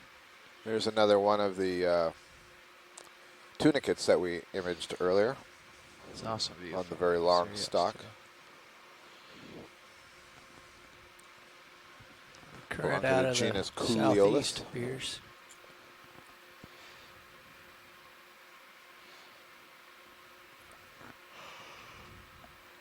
It's interesting that except for the one group of finger-like sponges that we saw earlier, in Hey, no Nav. case have we come across any stand of several individuals co-pilot. together. What do you So have it's on been our Doppler ones for or surface current? twos. And Stand perhaps by. an exception to that is some of the very, very up small on stuff the like the SCS little display. branching foraminiferans that we saw earlier. There were probably a dozen of the those computer together. that's sort of higher than all the rest of the monitors up high. There's the 1, 2, third one down from the bottom. It's sort of off to the right a little bit on its own there. It's got two numbers listed on the bottom two boxes. One is fore aft and one was port to starboard. Gotcha. I got forward aft at negative point. Almost looks like one. there's some striations in this And rock on the top on the right port side. starboard is right on the edge. 0.5. Good to zoom video. Okay, so we have a half knot. Reminds me, Okay, the shape thanks. of it reminds me of a beetle. Holding. And We that's got a good. close-up of this tunicate. Top of its Starboard. stock. Again, this is a suspension feeder. Okay, It has yeah, so part two of that is openings the to the move. body, an in-current and an ex-current opening, and then it has a pharynx inside. This is a So the chordate, current's so settled it's down quite a closely little. related to Seems vertebrates. like. So it has a pharynx in Couple there that after is kind of configured like a basket. There's a lot of cilia that line that pharynx and mucus, and so it traps particles that it can then be funneled towards the mouth. Could come in a little which more. is on the inside of that mass that we're looking at. Holding. Yeah. Right now, it looks like the one of these openings has been closed up, which is kind of interesting. So not actively funneling water is the impression that I get. And it does look like, again, there might be a polychaete worm on the inside. A little bit more zoom if you got it. Zooming in. Holding. Yeah, that's good. And I'm looking at this pink structure that's on the inside of the body of this animal. And in fact, it doesn't so much look like a polychaete as it looks like an amphipod, which is a small crustacean. And I'm seeing a couple of others further back, so I wonder, I wouldn't think that this would ingest anything that large. So I wonder if these are little commensals that are just kind of hanging out in here, maybe feeding off particles that are getting caught up on the outside of the animal or even the inside of the basket. Let's come out just a little bit. Kind of waving around in the breeze there. Thank you. That's good.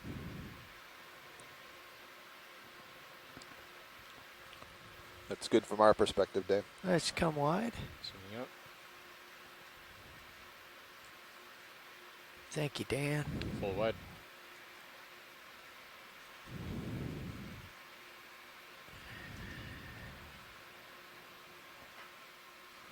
I think I'm okay. There's something on the right side of the rock here. Yeah, I'm headed for it. It's Alrighty. crinoidish. Crinoidish or brasingidish. I believe it's brasingidish, which means in plain English that this is a sea star that is modified to put its arms up into the water column to grab its food out of the water, rather than what many sea stars do is eat organics that have accumulated on the bottom, or they may be predators. We've seen several predators of corals, for example, predators of sponges.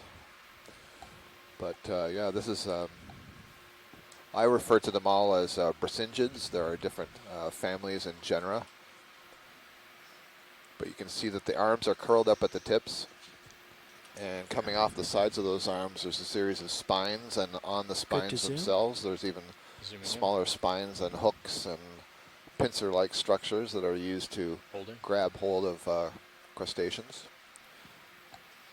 You can see the bases of the arms near the center. The mouth would be on the underside there, the center. They look kind of swollen, so this may be an individual, a female perhaps, that is gravid with eggs. Your heels you in the see ground another there. one of these tunicates, the stock tunicates, waving off just above it to its left.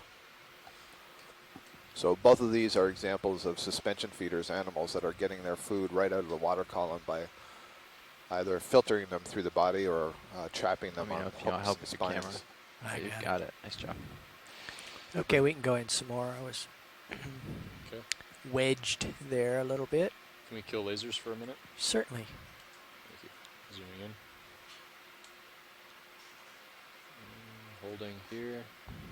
So we're getting a close-up view of this, and one of the alternatives we said as we were approaching it was that maybe this is a crinoid.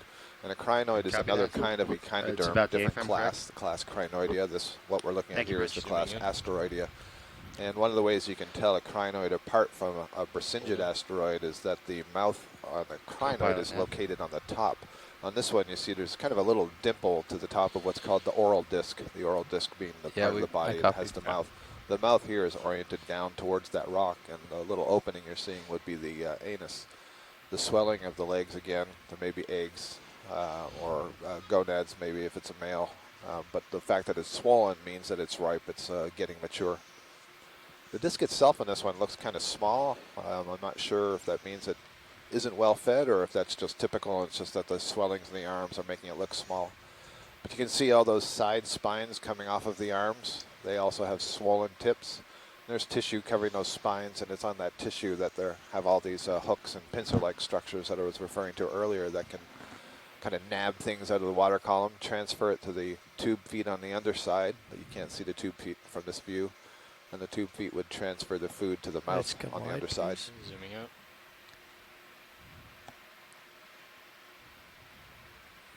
Scott, you may get a call in from Chris Ma. The video came on very briefly and then froze, but it froze on the close-up of the C-Star. Okay.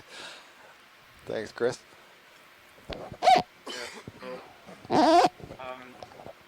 Definitely a Brisingid, I would think. And it's not going to be Novodynia. It's either going to be Brisingides or Brisinga or something like that, with Chris will presumably call in and let you know if he hasn't gotten too frustrated and out. Thanks, Chris. I will type Brisingid.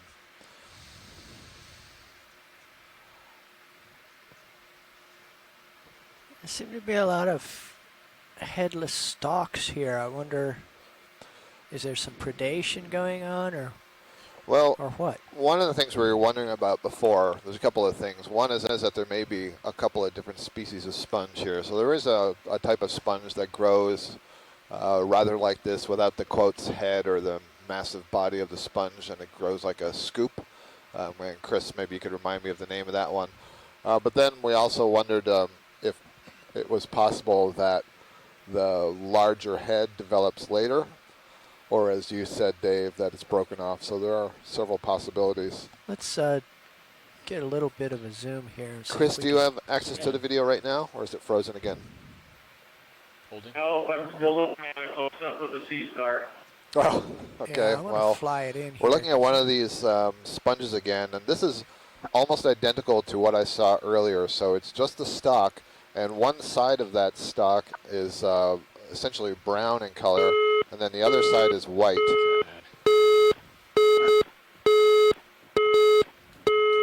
How do I make it go off? I don't, I guess. Well, I don't think you're hearing me now, Chris, so I'll put this in the video for posterity. But to me, this is what we saw before. The upper surface kind of looked unfinished, and so that looks more like a damaged sponge than a growing sponge, if you had to ask me. But Yeah, there seems to have been some breakage here, Yep. some tearing or something. and yet, it's almost identical to the one we imaged a couple of hours ago. And so it's kind of interesting that they would break in such a similar fashion. There was But it's something possible. right over here I saw on the way in. I saw something like a crinoid. Did you see that? Yes. Yeah. I wasn't sure if it was a crinoid or another small Brisingid. One of those things. Yep. It was definitely an echinoderm. There it is. There we go. Coloration's different. Yep. But I'm thinking it is another one, another Brisingid asteroid. So essentially a sea star. 1, 2, 3, 4, 5, 6, 7, 8 arms. And what's all around it on the rock, I wonder? We're All gonna those little white nubbins. go for macro here. Okay. Video. Yeah. Those are arms growing back. This one maybe. appears to be regenerating 2 of its Holding. arms there. So I would say that this would normally be a 10-armed Brisingid. 1, 2, 3, 4, 5, 6, 7, 8. Yeah, and you can look on the left side there, like 2 of the arms have been broken off or eaten off and are just regrowing. And let's max it out, Dan, and see if we can identify what these white dots are on the rock. There's also something in between the arms there. I'm Yeah, not I sure see. if that's below it or something that's been captured by the Brisingid. But yeah, these little masses on the rocks. It has the texture. Mackenzie's just rejoined us. Maybe she can agree. It has the texture of those sort of upright disc-like sponges that we were seeing before. Obviously a lot smaller, so I don't know if this is a... Okay, Dan, let's see the sponge critter or a between the foram. arms there. Let's focus on that. I'm not really sure. Okay. Some kind of polychaete. Yeah. Yeah, so I'm wondering if this could be a little copepod or a little mysid shrimp that has been captured by some of these spines on the Brisingid and is being transferred towards the mouth. That's the impression I have.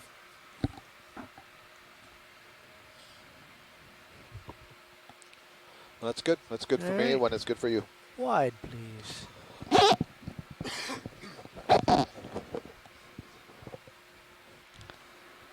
CAD workshop. I wonder what ate those arms off. Yeah.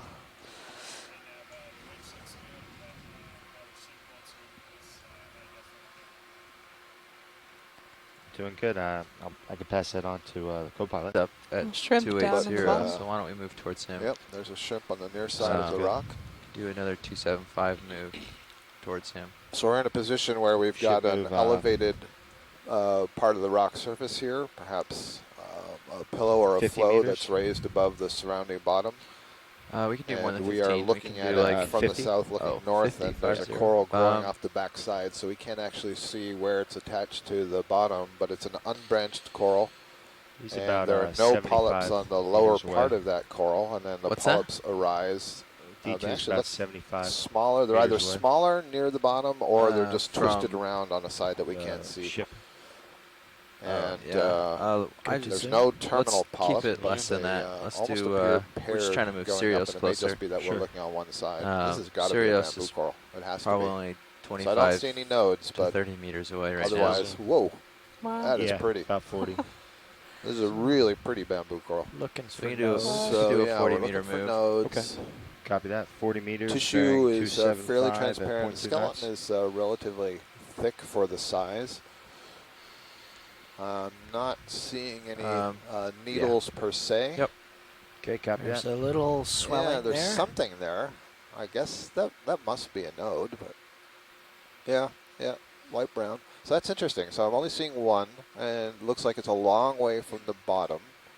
Look There's at that. one. Okay, there's another one. Okay. Bridge, Neff. Base is Behind those. obscured. Yeah, it's obscured. Bridge, It's down if we get behind a on the other ship side. move. All right, so we have a Nope. bamboo coral whip, and we can see only 2 nodes below where we see Okay, copy polyps. that. But then once we get up let us into the know when, part where there's you're ready polyps, for a oh, move. there's okay. So there's a node there. Hey.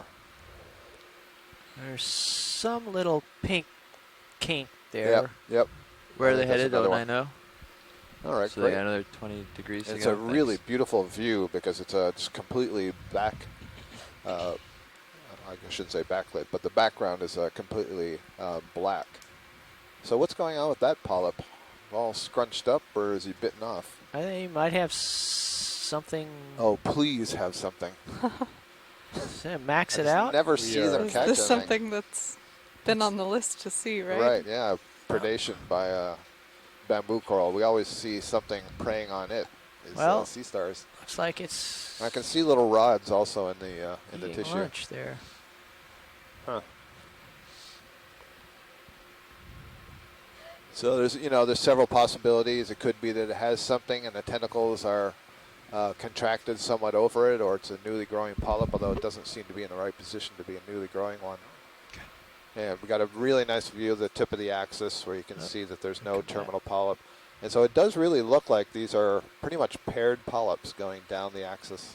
Great view. So that's good for science when you guys are done with the beauty shots. I'm going to go back to the lunch counter there.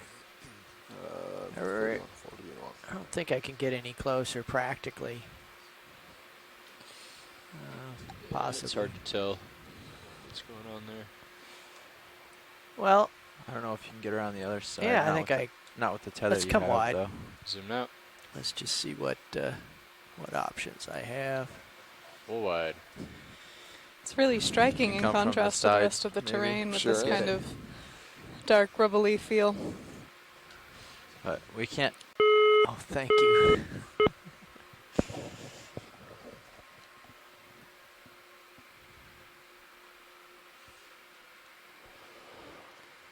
Well, I guess we've had at least 2 about every predictions 10 minutes or come so true. we have to Or maybe redial it in. 3, because it said probably be a lot of sponges. But we found the ophidiid. Yep. Bamboo sponges. I don't know if you had said the Synaphobranchids. Not out loud. Okay, there is a Good one. But we're always looking to see on those. that front. We've got something Make sure you get all bumper. and floating, bump that. swimming. But this is looking like a good. Where? That was very vague. To the right of this bamboo coral. Okay. Like at this. Oh, yeah, I see what you mean. Looks like it's drifting like that Okay, we polychaete can did zoom. before. Just gonna. All right, we're going to see if we can have another look at this polyp. See what's going on.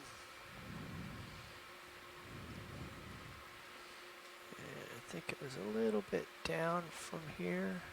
I think it might be like It's the right third there. one There up. it is. There it is. Yep. Yeah, same thing. You know, you can see the tentacles are kind of curled. It's hard to Bridge tell with if like that's 40 damage. meters bearing 275. at Damage just 0.2 curled knots. over. Is that max zoom, Dan? Just take us all the way.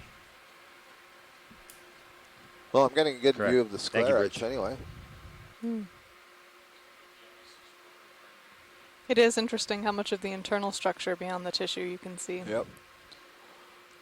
Another deep sea theme. What's interesting about this one is I'm seeing several rods. There's probably scales in there, but I'm not seeing needles. So that's going to tell us something about what this may or may not be.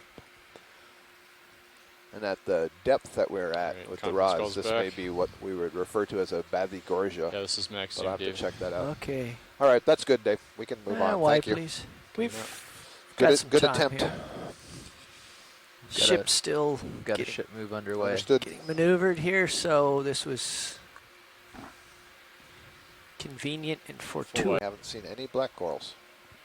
Now here's something, Scott. Now here's another stalk in what appears to be a very protected location. But it's missing. Right, again, looks like it's this headless thing. So what I noticed in the last couple, Dave, when we zoomed in, the top margin has various spicules kind of hanging out there. And it looks like something's either been torn away, but, you know, the alternative viewpoint is that it simply hasn't grown that upper part yet. You know, it's sure looks torn to me. And not only does it look Zoom, torn, please. but it's brown, and that would be a color that we would normally associate it with decaying sponge. Holding here. Well, this has somebody growing on the backside. So I guess these stalks are there to get higher up in the flow for feeding, and so sometimes other organisms can take advantage of that even after the sponge has expired. Well, I would say absolutely this one is dead. And what that is on it, I'm not 100% certain, but my best guess is that that is a hydroid. Any more zoom? Maybe a solitary hydroid. Holding. Ah, nice. Yes. So it's a hydroid. I see there's at least 4 polyps there, and one of the ways I can say that is it has a ring of tentacles, and then you can see it's got this sort of amorphous, bumpy tissue in the center of that ring, and I believe that that would be gonadal material that surrounds the mouth, kind of a characteristic growth morphology for some of these hydroids. You got any more zoom while we're here? I have a little bit. Yeah. That's full zoom. Okay. Is the filament that we're seeing behind this part of a tunicate, or way back something? there, you mean? Yes. No, there's nothing at the end. I saw that before.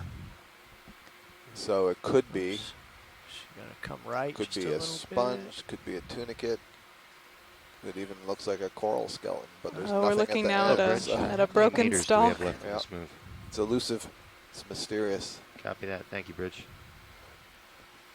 I was going to say the hydroids there, that stuff that we were looking at, sort of down in the mouth area in the center of the tentacles, they produce gonophores, and essentially gonophores would become the medusa stage. Earlier we were looking at the sea anemone, and I was talking about the difference between the polyp and the medusa. Come wide.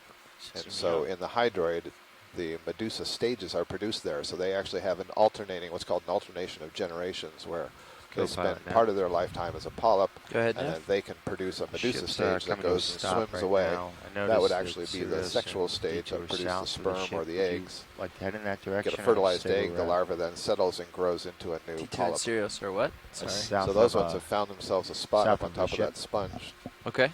squeezed you in like to between head the in that rocks. So I wonder if direction? there's an Would you accelerated feel current, comfortable where we're right at? through the rocks there, Could be. because it's below the No, level it's of okay. the rock. The layback on the cable will swing around as we go. Okay.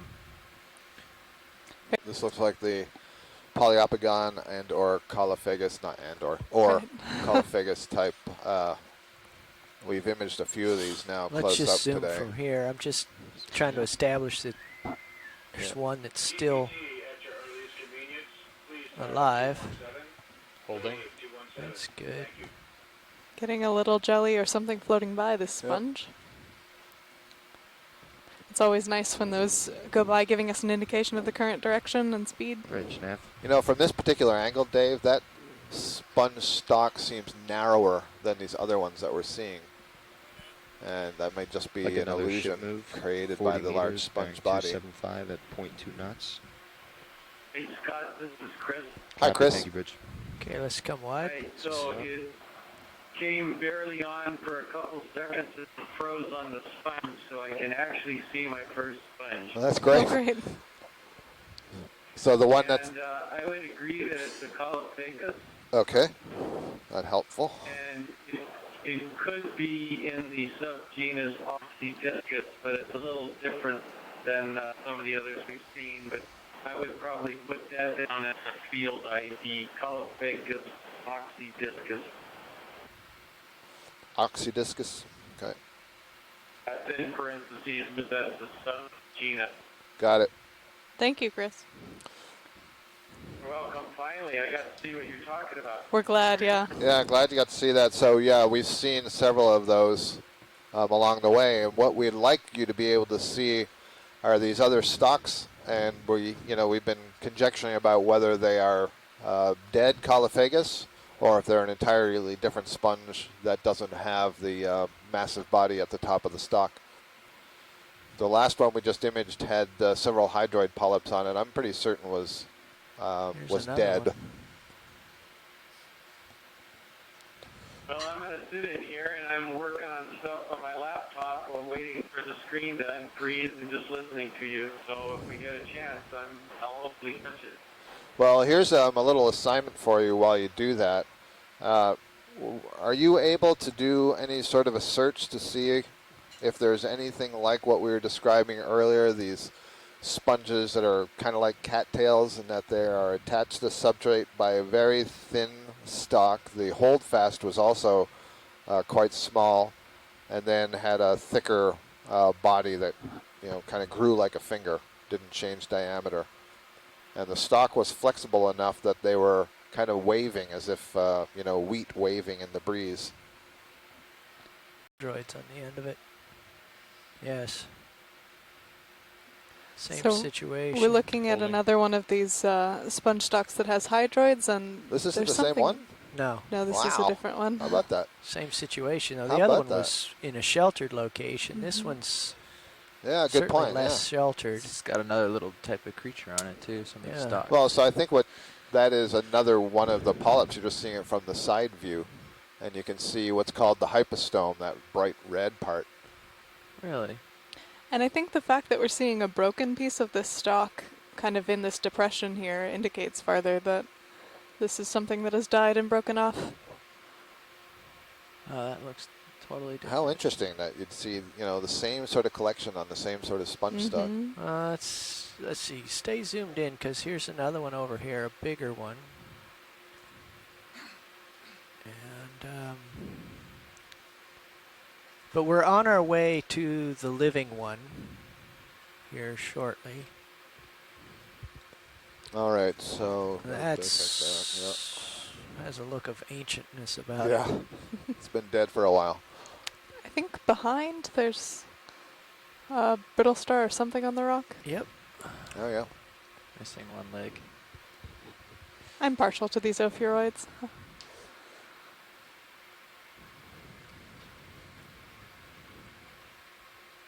If you can get past the fact that they're just like a disc of 5 arms, there's actually a lot of variation in them.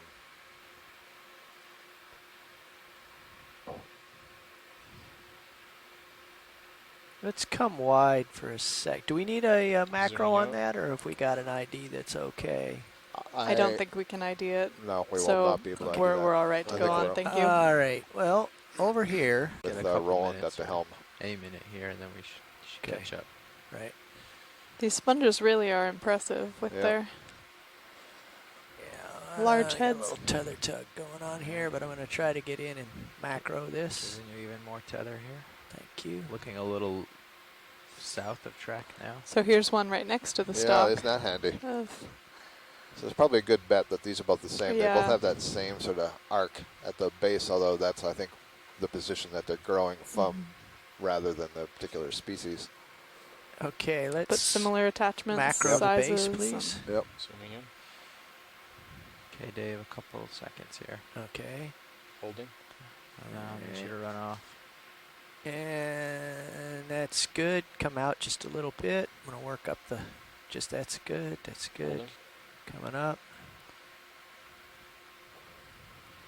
So now, you know, as I look at this stock, one thing I kind of feel is that it doesn't have any sort of scoop A little in it. shrimp.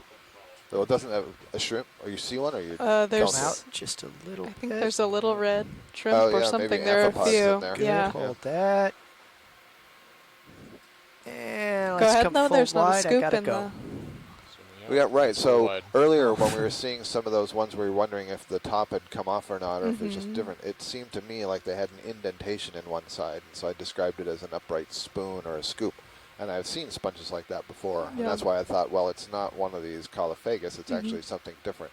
So now as I look at that clearly does have the sponge body. I'm not seeing any scooped out side Right. to the stock, which makes me think that those other ones were a different Starting to species. see Not your light necessarily bulb. the two dead ones we just looked at recently. Yeah, But those ones at much the very early on. beginning of the dive. Yep.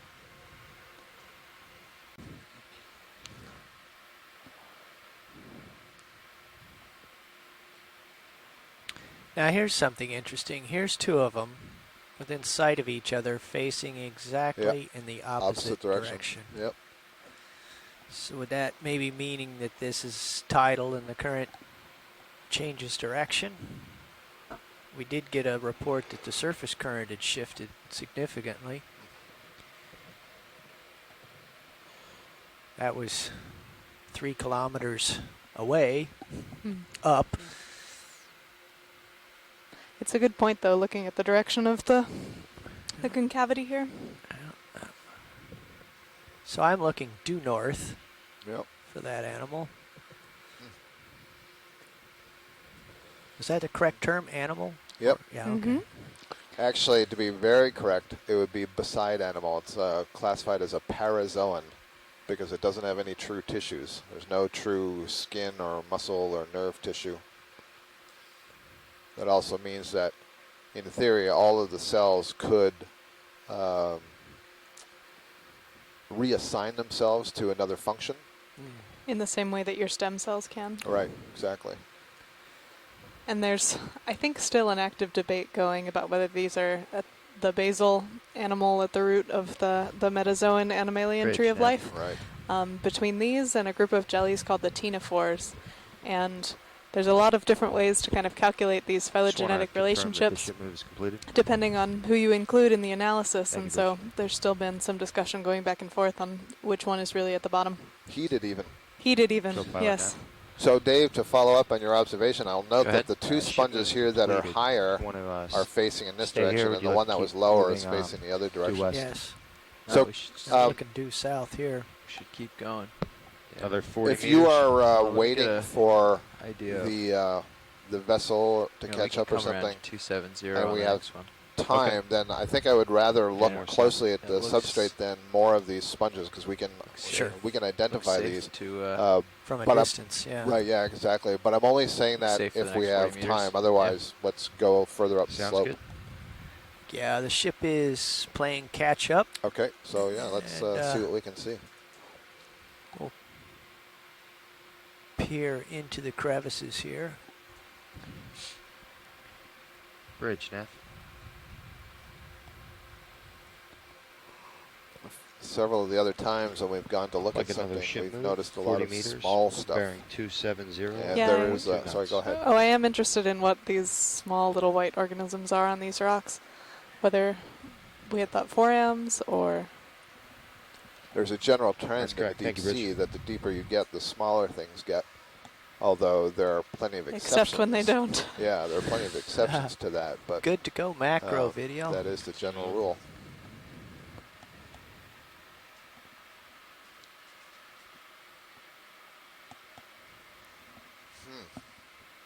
It's full zoom.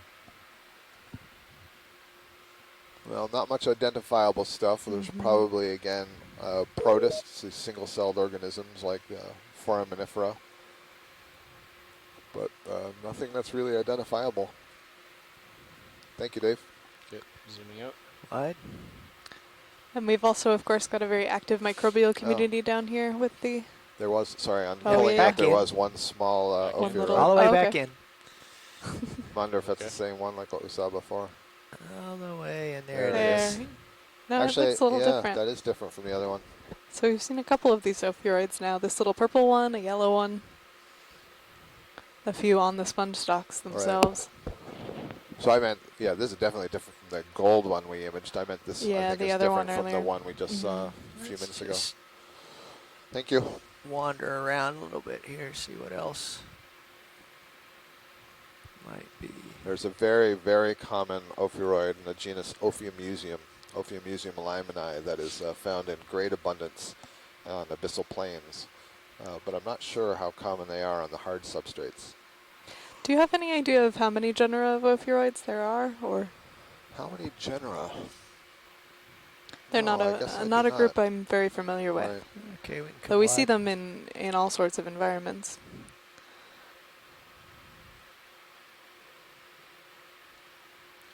No, you know, I'm not even Full wide. prepared to toss out a number Me that's neither, in yeah. the, you know, the tens, or I suspect it's a pretty diverse group Mm-hmm. based on what I've seen. So we're looking at a kind of maybe encrusted sponge on this rock. It doesn't seem to have the broken base like some of the others that we've seen. Right. And It as is a- David, sorry, go ahead. Oh, it is a dark brown color though. It doesn't look very healthy.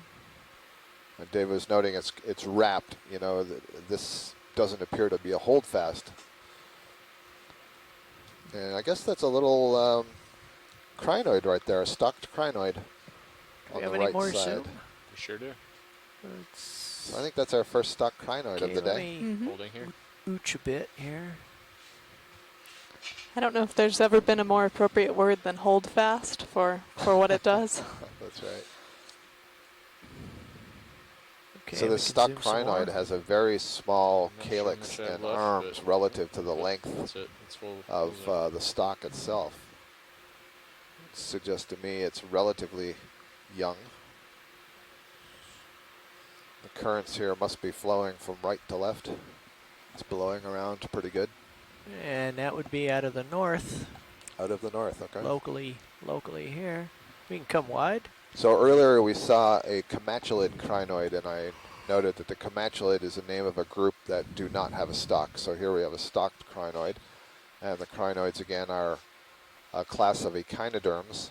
Echinoderm translates as spiny skin, and it refers to the fact that in the tissue of all of the echinoderms are structures called ossicles, and ossicles can fuse together to form the round ball-like test of the sea urchins, or they can fuse into the ossicles that I referred to before, the vertebra-like structures that make the arms of the brittle stars.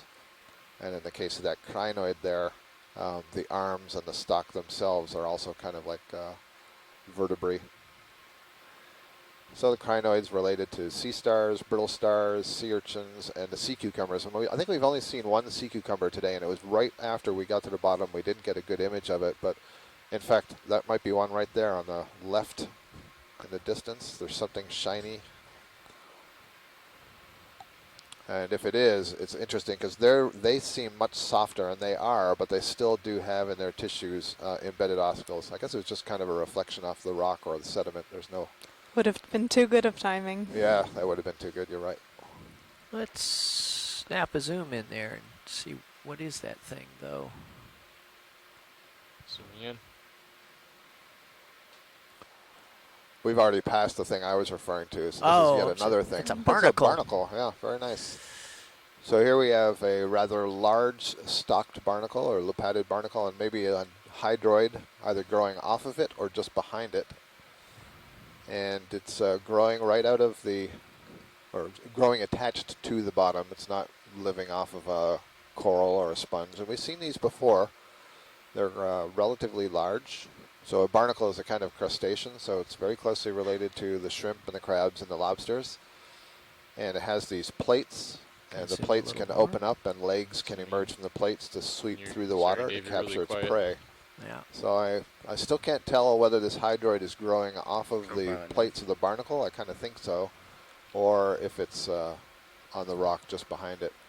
But this is a nice side view. So I think this is essentially what we were seeing on the dead sponge stalks before. So you can see the ring of tentacles, and then you see there's a raised pink structure. About 10 meters left in this move. Tentacles, and that's where the mouth is. It's called the hypostome. And then between that short stalk on the where the mouth is and the tentacles, you see that lighter orange. Yeah, would you like to add another bubbly material? That's the gonophores. That's the ones that I was saying that would produce the jellyfish-like medusa that are the sexual stage for the hydrozoans. Do you want to continue that way? Or yeah, I can't tell if this barnacle's alive. Presumably it is. I mean, it has the muscular stalk down there. So 40 meters, bearing 260. You'd think that if it was dead, that the neck-like stalk that's holding it to the rock would deteriorate and the valves would fall apart. We still have 10 meters to go. That would not be a good place for the hydroid to be. Less now. Let's do it. Instead of the rock. Okay, copy that. So organisms like these. Oh, go ahead. Well, I want you to say it first. Oh, I was just going to say that organisms like these barnacles or things that are attaching underwater are actually a pretty interesting place to look for what we call biotechnology or biomimetic applications. It's very tricky to get glues that work underwater, so people have looked at things like barnacles or mussel threads to find biological substances that have evolved over the years to be very good at sticking to things underwater. Well, I think Dave has established here that this hydroid is growing off of the barnacle. That's a beautiful view of that hydroid. Yeah. You can really see now those pink gonophores. So you can see they actually are born on very short stalks, and there's a ring in them. And if you were to get close, it'd almost be like a little stalk full of bubbles, almost like a cotton candy. And each of those bubbles is a developing gonophore that it depends on the species, but in some cases they're literally let free and they will swim around for a while. And in other cases, they always remain attached to the parent hydroid, but they release the gametes, the sperm and the eggs. And more if you got it. And it may be that they're another kind of hydroid growing on the tube of this hydroid. You see those things that are growing out there. Bearing 260 at 0.2 knots. Stuff upon stuff upon stuff. Everything just trying to get a little bit higher up in the water column. It's a nice view. You can also see what I called the hypostome there. So that's the sort of the pink stalk in the center. It has its own ring of tentacles. So right around the mouth, there's a very short ring of tentacles on a stalk. Then the ring of gonophores, and then around that, the ring of tentacles, which would actually be trapping the particles a little bit further away and bringing them in towards the tentacles around the mouth. To keep you in view. Coming back. Bubble-like tissue. But there you can see they're each born on a stalk. Snap zoom on that white stuff there. Thank you, Rich. Yeah, this is some of the white stuff I think that has us stumped a little bit. Yeah. Maybe sponge. Sponges come in so many different shapes and sizes and varieties. Never surprises me when I find something that somebody tells me is a sponge that I had no idea before.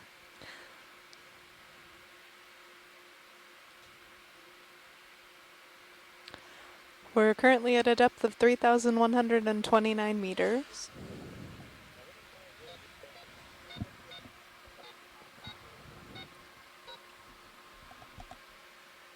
And we're zoom.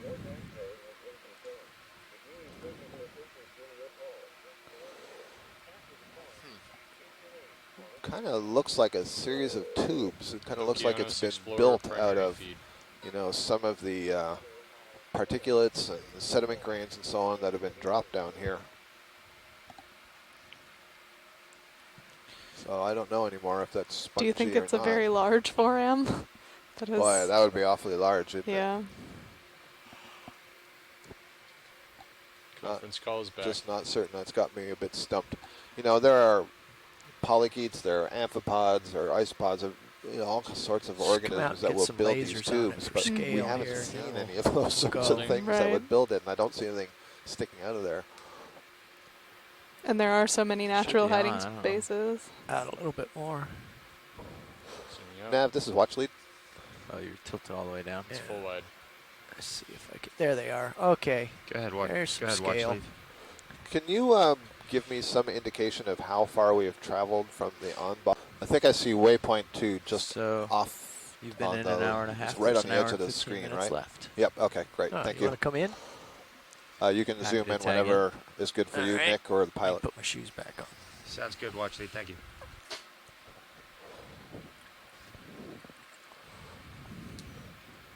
Another one of these Persingids. I don't know if this is one that we've passed over. No, this is a new one. Okay. But it looks like the other ones. Yep. We're going to do a quick pilot swap here. Sure. And Thanks, Dave. Great collection. Yeah, thank you.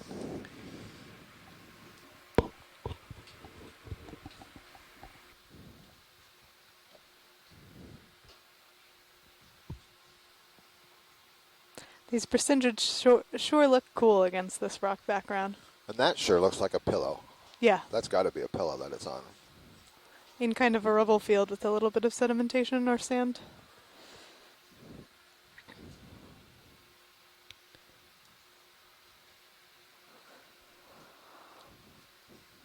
So we've done a pilot swap here.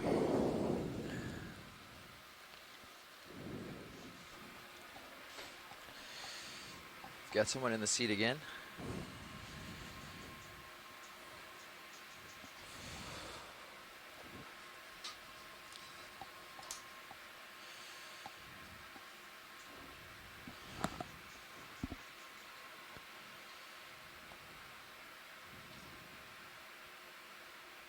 Did we want to take a look at this sea star? I don't think it's necessary. No, I think we've gotten some good pictures. Yep. Okay. We can continue on our way. Copy that. I shall move as I have. So we basically saw, what, 2 or 3 fish when we sat down, and then no more. Is that No, right? not yet. Oh, I like the optimism. And this is something that we're really wondering about, are, you know, how many of these fish are down there, how widely is the community distributed, and it's something that's really hard to calculate from chance encounters with an ROV or even from these baited lander videos that we get where we put down some mackerel and see what comes and then try and calculate from there if it's been down for a certain amount of time and we know when the fish gets there and how many fish get there. You can do a little bit of math on trying to figure out how many fish there are in the area. But it's hard to know exactly how far that odor plume is getting. Sure. Is there any estimate of, you know, what proportion of the fish down there are attracted to bait in the first place? Or that's another hard one to get to too, because in a lot of these cases, the only things that we're seeing are the bait attending fish.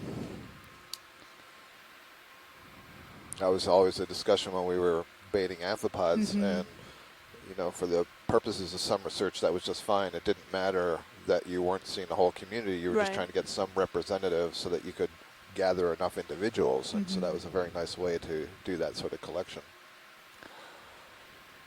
So if we're looking at things like physiological adaptation, it's a very valuable tool. Right. Actually, as we go through this dive, this is a good example. Look how few fish we've seen. So you couldn't reliably get a sample size using an ROV to do those kinds of studies, so you have to give them some attractant to come to aggregate them. It's been interesting to have some studies that have done traps on the cameras as well, and I think that this has been seen even as shallow as lobster fisheries, is that you actually have a lot more coming into the trap to check out the bait and then they leave. So knowing how much you're catching versus how much is actually there is tricky as well. So perhaps we're seeing more of these little disc-like sponges, these little white things I'm seeing on the just left of center, or right of center, and then the far background. Would you like a quick view? Sure. Yeah, if this is what I think it is, we were looking at this before and couldn't really, yeah, this is exactly the same thing. Holding. Thank you. Huh, yeah. They do look almost calcified, or... They do. It looks like, you know, something like you'd see in a shallow water reef. Right. You can go a little farther if you'd like. Holding. Thanks. I wonder if that's some kind of xenophyophore or Komokiacean or something like that. So those rather mouthful words refer to a single-celled animal, a kind of protist, related to an amoeba, related to the foraminiferans we said earlier, that are able to build what's called a test. And basically, that's a structure that is glued together from foreign particles. Foreign particles could be mud grains, sand grains, shells of other organisms. And the single cell is actually quite large and inhabits some part of that structure. I'll bet that's what that is. And the way they feed is by using what are called pseudopodia. Those are extensions of the cell that it translates as false arm. And it's sticky. And so it would bind up organic particles either out of the water or that are on the ground around it. But in having a shape like that and growing like that, you stuck up into the water column. So again, you can intercept particles that are floating by in the water. So that's my prediction for that thing. Partial, Dave. I mean, most of the xenophyophores that I'm familiar with are kind of like golf ball shaped. There's a lot of different variety, I think, Yeah. right? Well, I think I'm wide on we'll find Sirius out. now. This might be different. I think it might. Just one way to find out. Yep. There's another dead sponge skunk. Sponge massacre here.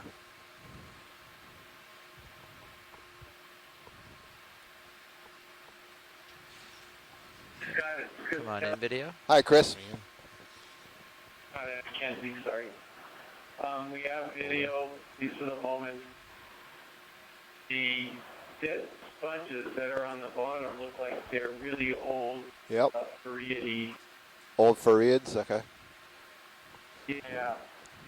And then this anemone, not really sure, but it could be an exostalactus. Go as far as Actostalactus or hexos? Yeah, exostalactus. Okay. Could be an That's a guess. It's sort of frozen and a bit pixelated, but it looks somewhat similar to it. I think this is different than the one we saw earlier. I'm not convinced it's different. Okay. We'll leave it to the team to review. Yep. Chris, one thing that's interesting about what you said about the sponges being Faria like those dead ones is that I don't believe we've seen anything like that alive today. So we've only just seen those skeletons, and they've just started to appear. We've seen several other down stalks of the ones that we wondered if they were part of the Colophagus or something else, but not like those Faria we just passed. When we were on McCall female on the third leg, It's really not yellow on the bottom, saw a but lot of these huge old video. Faria Come on out. skeletons, and didn't see any live ones until very near the end of the dive, and we saw one live one only. Huh. Well, that's really interesting. We're not too far, let's see, 10, 20, 30, less than 40 meters, I think, from the local high of this ridge that we've been climbing. So it'll be interesting to see if there's one there. Go ahead, Mackenzie. Yeah, is this a dead sponge or a plant or something? It would be interesting to see. The white one? Yeah. I don't think it's a plant. Oh, down here. Right, you right. mean. I mean, sorry, I was looking back there. Oh, yeah, wow. Probably a sponge, but some sort of debris. Right, yeah, no, I understand. Where are you? I thought Where it's are you right at the Lower bottom of right. the screen. It's half off the We're screen pretty now, far away from in the land, center. but Here? No, Yeah. left. I thought you meant the left side. They're Well, both there's the same three thing. of 'em So these there. are what Chris is referring to, the Faria. yeah. Yeah, this is what we were looking at just a Okay. minute ago Yeah. too. So Yeah. I'm not sure it's the genus Faria, but I think it's family Farreidae. Okay. Got it. A Fariid. Okay, thanks. Violet math. There's like three of them in the view Got right about now. Do you 5 wanna meters zoom left. on it at all? No, that's Let's it. move. Or Keep us going. Keep I us don't going. think so. Sounds good. What's that? do we want to Let's zoom make on it it? 270. No, I think, is this the stalk of Thanks, a Rich. Colophagus, or is this something completely different? Sorry, my video froze a few minutes ago. Oh, God. God. Meeting that you were looking at for the last few minutes. Okay. Well, we'll get a close-up and at least have a photo. I see several more of those Faria-like ones on the left. It's Yeah, Okay, we So there must be found a something field up of above them. here. Yeah. Something was really good for this for sponges and then turned really bad. Yeah. Well, they Seems had their like. heyday. So this is exactly what we've been seeing all the time. You get to the top here and you see all these spicules sticking off, and it does have that impression of being Damage. torn or ripped, but maybe that's just the way they look on the upper side of the scoops. Hmm. All right, thank you, Jeff. Yep. Zooming out. Thanks.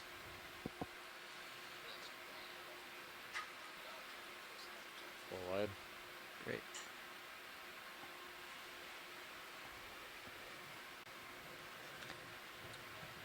Can we check out this purple thing? Of course. You see another one of these persingids here. But yeah, so we're coming up on a holothurian that we caught kind of half of a glimpse of at the beginning, but didn't get good imagery of, so this will be great to see. So these are your sea cucumbers. Again, related to actually the sea star that you had seen to the left. Another one of these echinoderms that Scott talked us through earlier. And this is a brilliant purple Video. color. Come on in. Zooming in. How are you with your holothurian genera? Holding. Sidling over. Yeah. And it doesn't help that I don't have my microphone on. Okay. Yeah, I don't know my holothurian genera, so I can't help you there. What I can tell you is that there are lots of different morphologies of these holothurians, a common name sea cucumber, and most of them are deposit feeders, meaning they are feeding off of organic material that is accumulated on the bottom. And so essentially what many of them will do is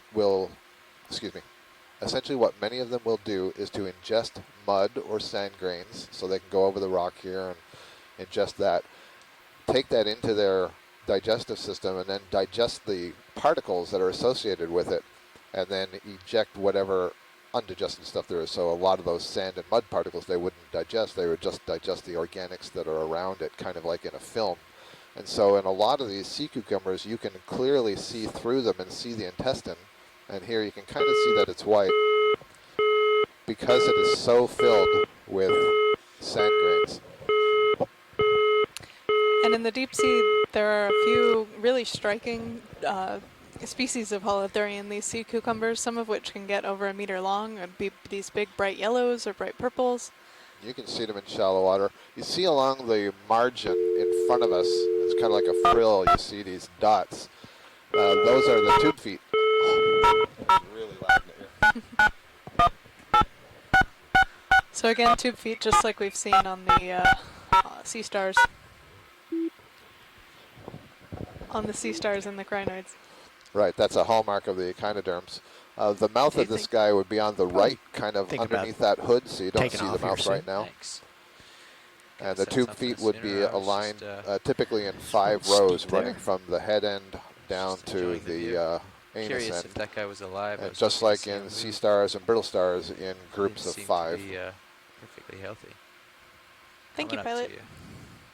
So I think that's only our second one of the day for the holothurian. So Yeah, and certainly our first that we got really good imagery of. Yep. So we're climbing steepest feature right here. Still coming Oh up. yeah, this is really steep. Let's see, did you mark down what the depth was at the holothurian? Yeah, 3,000. Scott, the conference call is back. Possibly the genus Bathygorgia. And then we saw these very, very tiny little planer-like colonies that I believe are hydrocorals. Not 100% certain. Nav. But there's something brownish-orange in the center here. Looks like Jeff has seen it. Another ship move. A little look. 40 meters, bearing Maybe another 255 anemone, perhaps? at 0.2 knots. Has an Idarian look about it, doesn't it? Yep. Come on in, video. Centering up. Good copy, thank you. Oh, this is a different one, though. Yeah. Actually, is this a cup coral? It sure has cup coral looking. Yeah, I can see on the right side of it there, the texture changes. And it's very, very transparent. Go in a little farther, video, if you'd like. Thanks. Holding. That looks great.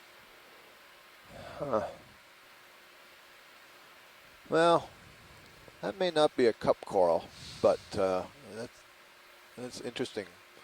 There is a group of abyssal anemones that can create a structure that's almost protein-like. It's a tube that's almost protein-like. And I wish I could remember the name, but I'm going to look it up. I wonder if this is one. In fact, I don't know that. I think the images that I have and have seen, it's always just of the tube and not the anemone itself. So this might be a really nice find.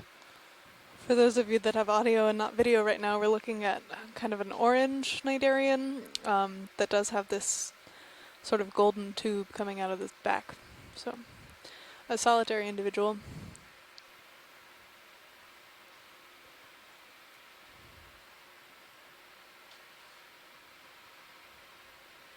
Hey, Jeff.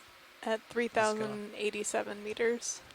That's good for us when video's happy, we're happy. Hey. Thank you. Thanks, video. Full wide. That I have and have seen, it's always just of the tube and not the anemone itself. So this might be a really nice find.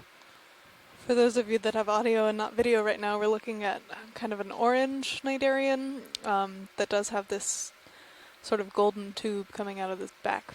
So a solitary individual.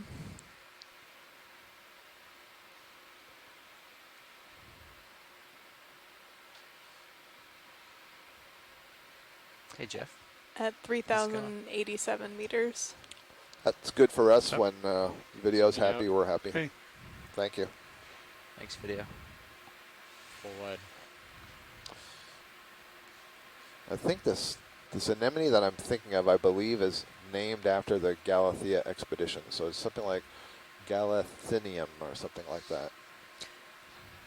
I wish I knew the number of things that were named after the Galathea expedition. Yeah, well, that was quite an expedition. So this was a Danish expedition that took place in the 1950s and traveled the globe looking at many different deep sea sites, including a number of hadal trenches. Oh, I was so close. Galathenidae, deep sea anemones with a chitinous tube. So a tube made of chitin, which is basically the same protein that is arthropod exoskeletons, so crab and lobster skeletons. And, you know, it had this interesting texture, so I wonder. Wouldn't that be cool? Huh. So this Galathea expedition that came out of Denmark was actually partially funded by selling black market cigarettes in the U.S. after the war. Really? I did not know that. Yeah. Oh, that is so cool. Well, I don't know if it's cool, but it's interesting but information. Maybe a different way than we usually fund oceanographic expeditions today. That's right.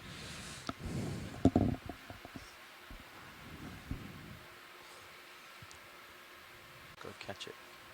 So we're passing another large Calophagus in the foreground here.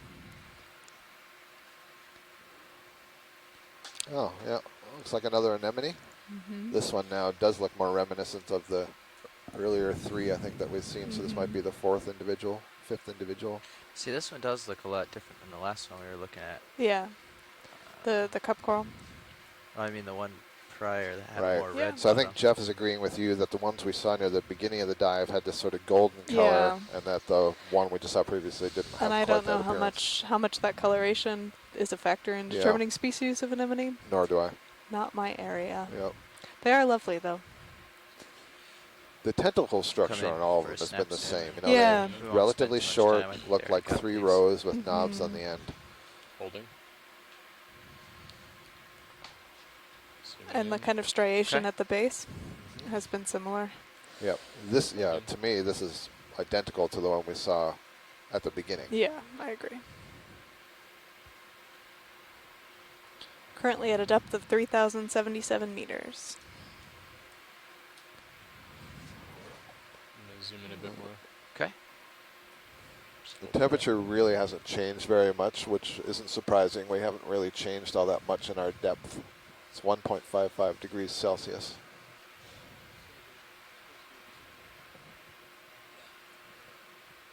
And although, you know, we've remarked a few times that there's some small stuff on the rock, so when you get close up to the rock, you see some other things. There isn't that much. You know, it's not like the rocks are carpeted by biologicals. And they seem very confined to these peaks that must have good current flow or good local environment. We're going to do a change. Stand back. Yep. There is a bit of a trade-off, you know, when the larva of these animals settles down onto rock. It's so small it has to get a good footing. It can't be such a high current that it's going to tear itself off. Yeah. Big But it's sand got to be patch. fast enough that it is going to supply a sufficient amount of food. Just take a quick look. And that's a whole interesting line of research, are these kind of larval cues for settling Absolutely. of what it's looking for in its environment. Right, what's it looking for? And then, you know, we see the byproducts of the ones that are successful, but how many settled and weren't successful? Oh, yeah. Well, we don't need to necessarily drop down for it. I was just curious. If you look in the Sirius view, there's this big patch of sand right there. I don't know if you want to take a look. Yeah, on the, sure. Down on the right, you mean? Yeah, seeing you backing down and looking at it here. Yep. Well, sand would be a place for sea pens to tuck themselves into. And I don't know if we'll be able to compete with the sea pen or the rock pen field No. from the other dive. I wish I could get access to the internet today because I sent some of those photos to Gary Williams at the California Academy of Science. And he's one of the world's foremost experts on sea pens, and he's the person who wrote the paper describing rock pens. I'm very interested to know if he has ever heard of or seen any such aggregations.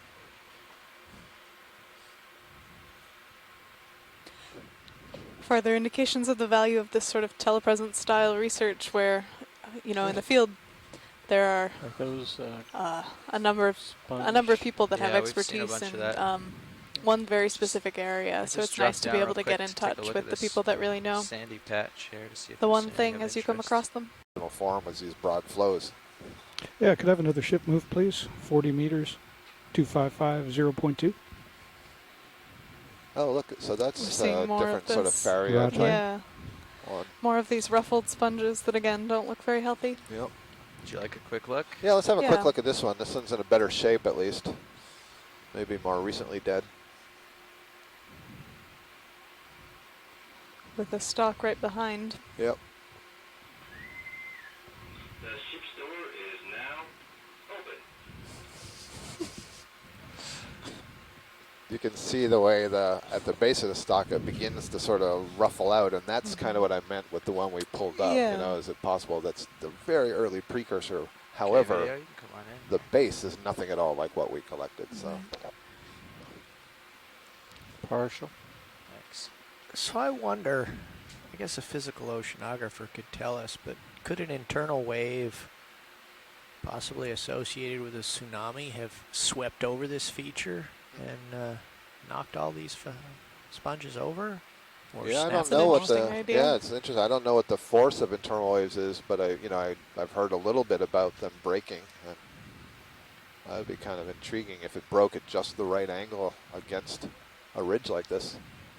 Or, or something bit it, but I wouldn't think anything eats a sponge. It's just a mouthful of silica, right? Right. I mean, I know at the very least turtles do. We've seen some sea stars that feed on the sponges, but not something. I don't know what would be large enough down here to dislodge this. Quite frankly. This one obviously toppled over, but the others appeared to have been sheared or snapped. Oh, right. Yeah. It would be interesting to see if they died at the same time. I don't know how you would ever figure that out, but if it was one mass event or if it's just kind of a natural progression, because we have seen several healthy ones. We're still looking for a live one of this. Yeah. This one live to me looks like the one that was in the background. I think that might be another next video. Colifig in the background, but let's have a look at it. I'm thinking that's what it looks like when it's dead. So we've climbed up now to a depth of 3,074 meters, still at a pretty stable temperature of 1.5 degrees Celsius.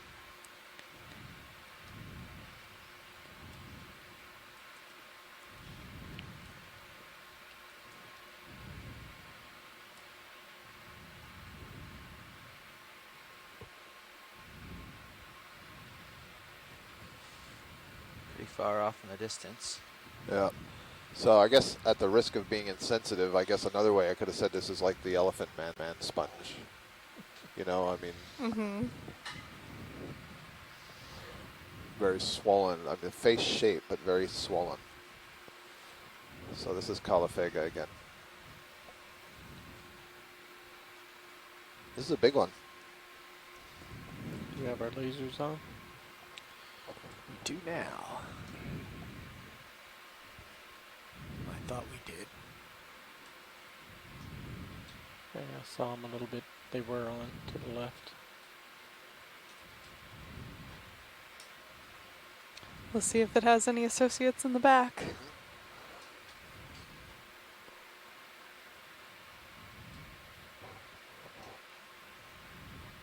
There's the lasers. Oh yeah, so 10, 20, I would estimate at least 40 centimeters across and a little bit more high just in the round part of that sponge. Very nice. That's a good size.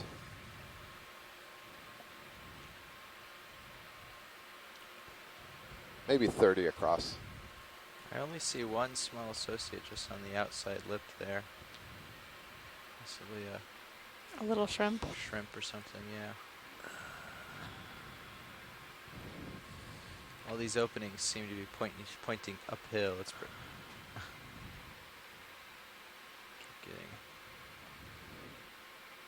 heel holds. All right, come in. It's so fascinating, you know, how different this looks from one side and the other, you know. So, yep, little shrimp. Possibly the same species of shrimp that we saw earlier inside the sponge. With this very complicated kind of fractal branching structure inside. Tilt up to the structures there.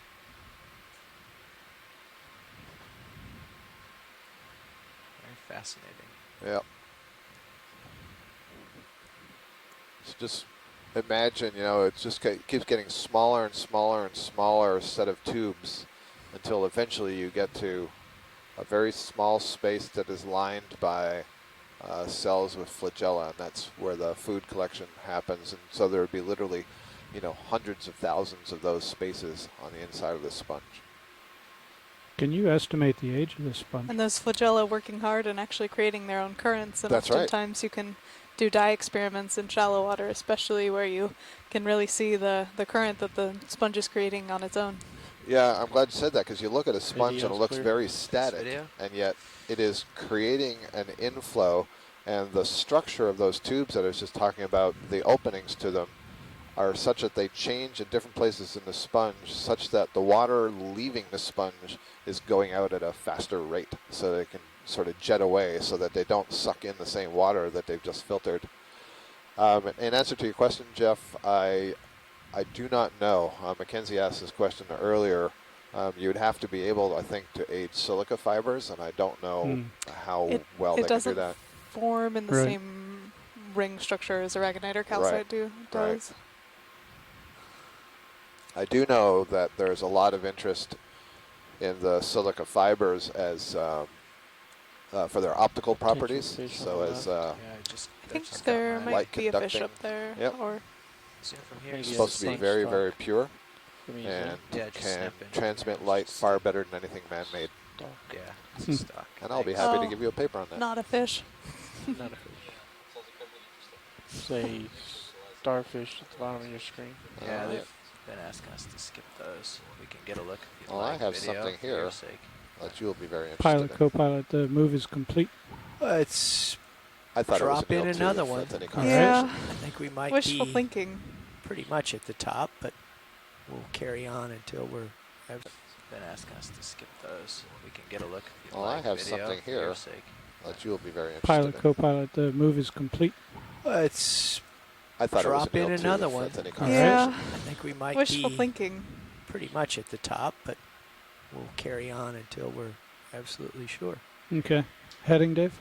Caught the glint of the light, I 255. think. Right. Actually, Another one of these 250. percentages here and 250. an Well, more to anemone the on the left. Okay. Have we looked at this type of? We have, yes. Okay. So we I can. saw that darker disc. I thought maybe it was different. Video, do you have any interest? Or let me keep going. I'm not sure what was already shot, so I'll have to. All right. Yeah. Okay. Bridge, nav. Well.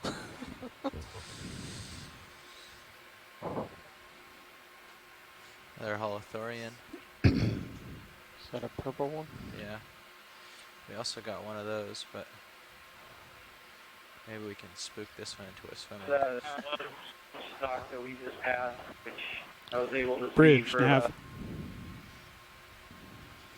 Oh. Caliphate, stem. You think it is a Caliphate stem, not something else? Yeah, another ship move, please. 40 meters. We have a 250 degrees. sea cucumber here 0.2. and sea star, I think. Is this an asteroid? So Yeah, this we would be haven't the actually first. seen that yet, Yep. so Okay, that would be go for great. the 250. Thank you. Correct. Thank you.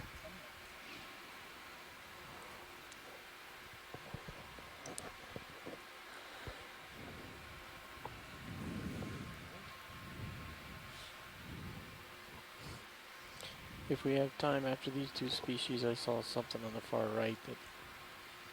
Roger that. Had arms sort of like a bracingid, but it didn't look like a bracingid. Okay. Come in video. Looked more like a crinoid. Bridge open, Mike. I think maybe people would be surprised at how similar some of these forms look to their shallow water relatives. We're at a depth now of 3,070 meters. So we are getting Roger, all the thank different echinoderm groups today. So this is an asteroid, sea star. So this would be most closely related to the bracingid asteroid that we saw with its arms curled up in the water. So this is a more typical sea star in that the mouth is facing the base, the 2 feet are hanging onto the rock, and I'm not 100% certain, but I would guess that this is another sort of a deposit feeder, as opposed to a predator of corals we saw in our last dive. Sea stars feeding on sea pens. I don't believe this is the same type. Do we want to see the holothurian? I think it's the same holothurian that we imaged before, the purple one, so I think we can move on past that one. Right. Keep rotating right past the And for that sea star for Chris, it's the one that has the very large plates lining the arms. I want to say Goniastridae. I'm not sure if that's correct. The arms are relatively short. Oh yeah, okay, I see what you're talking about. Somewhat upturned at the very ends. Some kind of urchin, maybe? Not sure. A little kind of a trench or a groove in the rock. It's filled with sediment at the base, and there's something growing off the side of one of the walls. It looks like another anemone.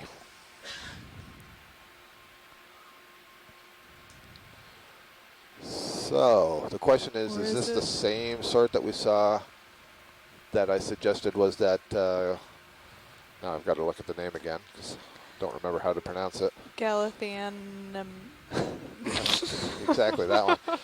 Galatheanthemidae. It does appear to be coming out of a sleeve, doesn't it? There we go. You notice just before you get to the rock there? So that'll be really interesting. It's a little bit whiter than the other. Yes, Again, it is. I don't know how much color.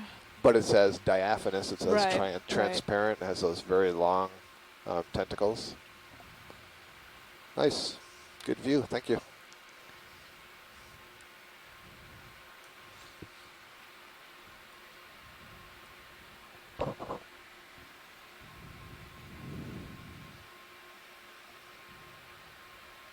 It's a very large holothurian.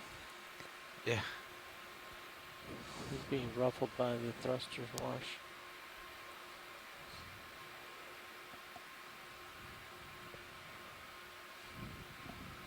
Kind of strung out at the end of the tether, so you may have to wait a bit, I'm afraid to say. For them.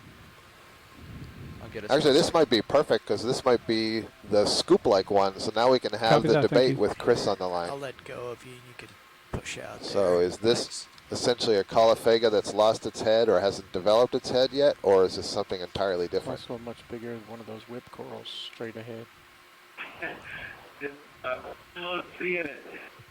Oh, and there's the tethered toe. Yep, Wait, that's all you get. Are you giddy because you are seeing it or are no longer seeing it? Come on from your video. 1 second on, 2 seconds off, 1 second on, 2 seconds. Well, hopefully we can have it on here long enough that you'll get it some of the ons. The little shrimp. Just seeing, sorry video, lots of tether bob. Stretched out here, fighting We'll pull you out, give you more distance. Thanks. Okay, I can see it. That's our maximum closeness wow. right now. Yeah, I'm gonna weigh in that this is a Colophagus without a developed head, body, whatever you want to call that. Yeah, I'm not going to argue with this guy. It doesn't quite look right. So yeah, it does look like one of the stock of that big Colophagus that I did manage to see. Now, what would be fascinating is if that shrimp was the same shrimp we were seeing inside the big The other Colophagus. ones? Wouldn't that be cool? Interesting. Well, you were talking a little bit about this on some of the other dives of this kind of selective association, where you do get examples where there's a pairing. Yeah, and I don't know how pulled an specific that overcurrent is fault between there. Your ass some of flat. these shrimp and the sponges, but you certainly see it for some squat lobsters with black corals, with brittle stars, with various kinds of corals, with some anemones, with crabs. I mean, there are many different examples of these very tight host mutualist associations. So it's not out of the realm of possibility that a shrimp would prefer to be living on a certain kind of a sponge.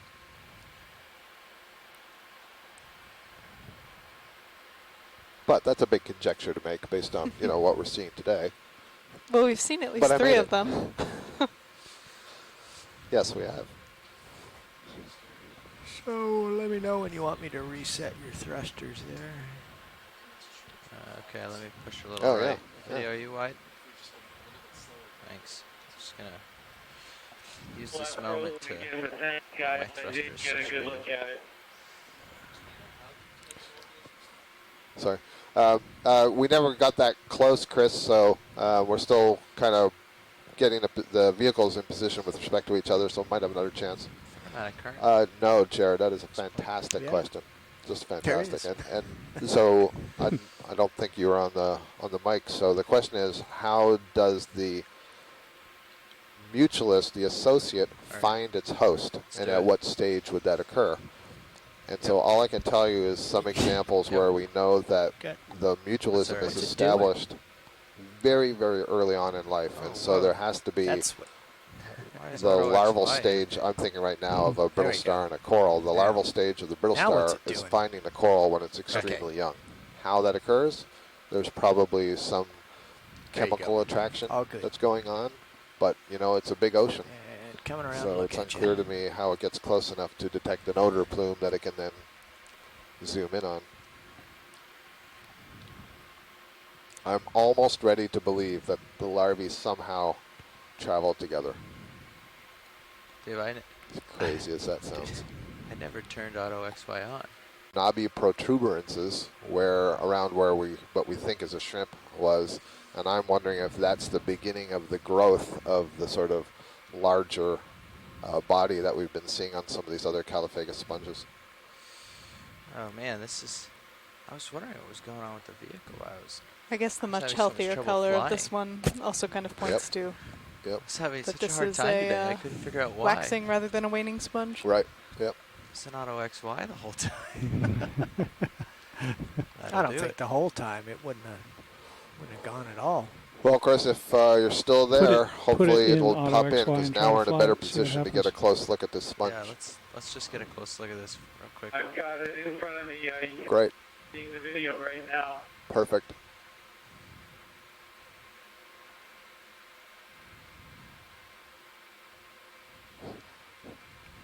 That sure looks like something's torn loose there. Huh. Right, so is that a growing surface or a torn surface? How interesting. That definitely looks like the head is missing. Yeah. I think that's what you're seeing with those visuals sticking out, that it was torn off. off or something. So if that's the case, what's interesting is in no case have we seen a discarded head near these stalks. And so, you know, maybe it tumbled away. I can't believe that given the fact that we've seen other dead sponge stalks, that something ate it all. Lost the phone. Oh, no, I'm not talking to him.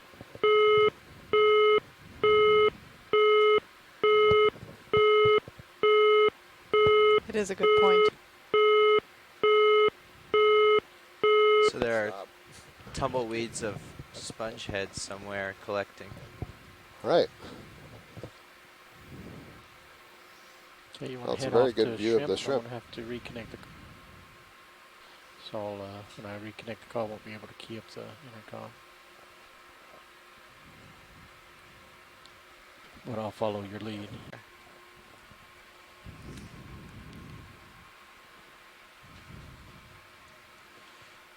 I used my internal navigation to find that.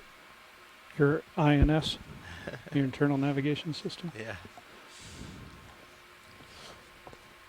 You got to find an acronym that works with GUT. Grand Unified Theory. That's good too.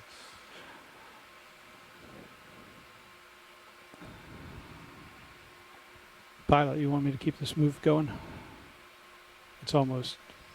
There's probably not much left. Still having trouble getting the line to establish. Okay, you can come on in though on this.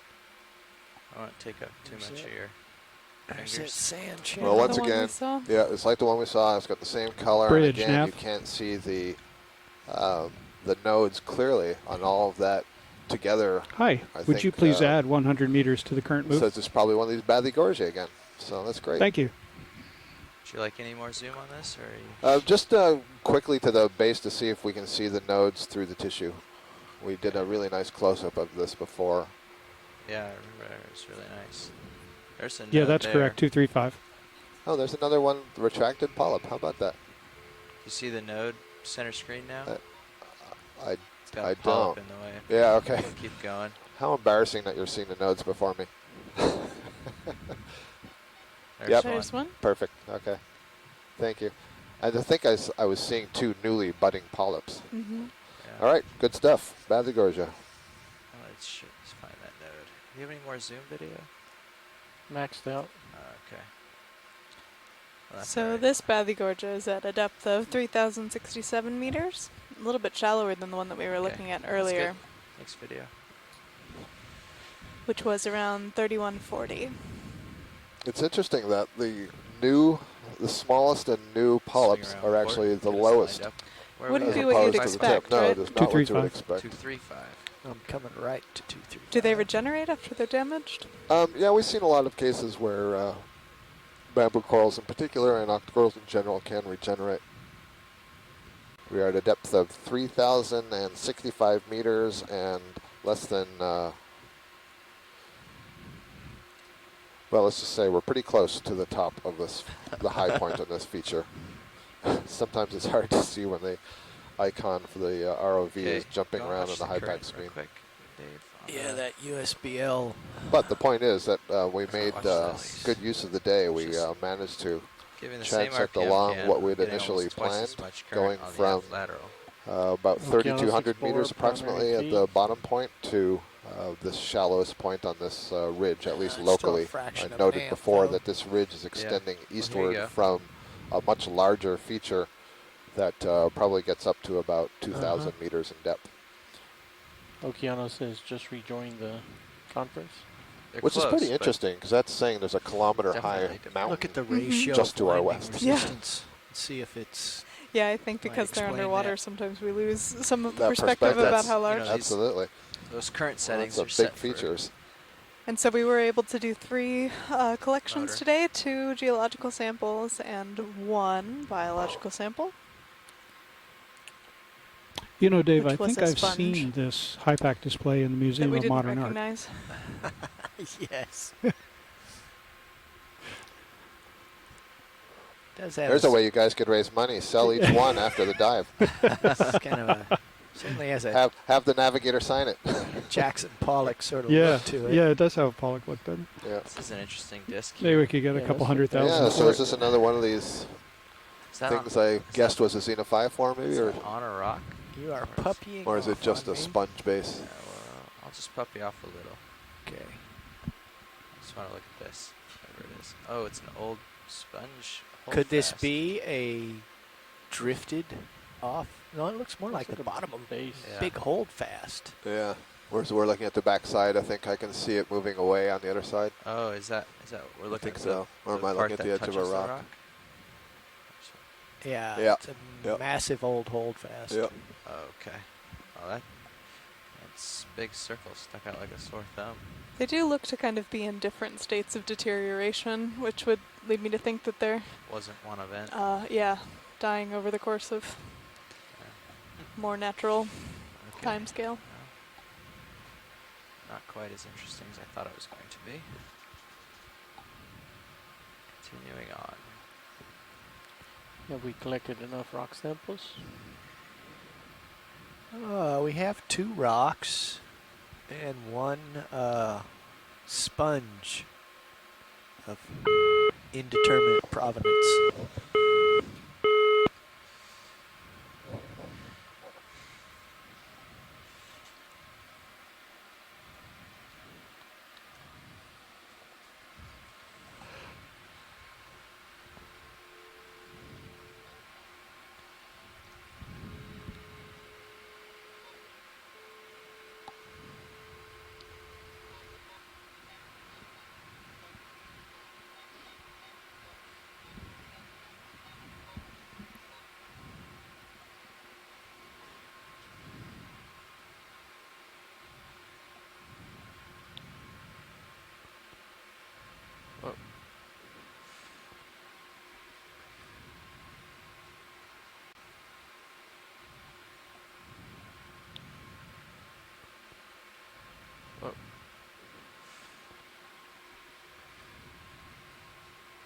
Here's something maybe a little different. I'm not sure if we've seen it yet. I know I haven't yet seen it. Down. I'm still waiting to see it. It's just above the lasers. Oh. Small, one of those sponges. Oh, is that a little sponge? Yeah. Oh, this could be very informative. This almost looks like a tiny little Caulophega. Okay, video, come on in. Okeanos Explorer primary feed. He's Yeah. I've refelted the Should we have lateral. Oh, Okeanos Jeff, has your rejoined eyes. the, This is outstanding. Oh yeah. This is fantastic. So why is this so fantastic? Because, you know, we have been debating, Chris and I, since leg 2 about whether this large Caulophega sponge establishes the body or the head when it's a small sponge or only after it's large. And if it's only after it's large, it would mean it would have to grow first as a stalk and then develop. So I think what this tells us is it has the stalk when it's small, and all those other ones we've been seeing, the head has broken off or ripped off. So what a great observation. Can you grab my tilt? magazine. We only caught the tail got end you, of that. Oh, Chris. Mackenzie, what was that about the... So are you seeing the video? Out a smidge. No, not at all. Oh. Just got the audio back only. Too bad. Well, our pilot, Jeff, noticed something. We zoomed in on it, and it's a little tiny Caulophega with a head, complete head. And so I think this answers the question of when do they develop the head? That's great. Yeah, can we get the lasers on after you pull out a bit? Yeah, I think the lasers are on. The lasers are on. Okay, that's how small this is. We're waiting for them to show up. There they are. Yeah, so it can't be, geez. I mean, the head alone is probably only 4 centimeters across, I'm guessing. 5 centimeters across, so it's a small colony. Come partial Or video. it's not a colony, but it's a small actually, individual. full wide. I'm going to swim around and Good stuff. get it from the back here. So That's great. And good get a eyes better from idea the of size. CRV team. I didn't see what he was going for. Well, I didn't see the lasers either, so. Actually, one more try. Actually, let's get it. Oh, sorry. The south? No, from the north. How much more time do you guys have on From the north to the Not south. much. Okay. Yeah, from the north to the south. Probably 7 minutes or so, Casey. That's a real good Okay, angle. thank you.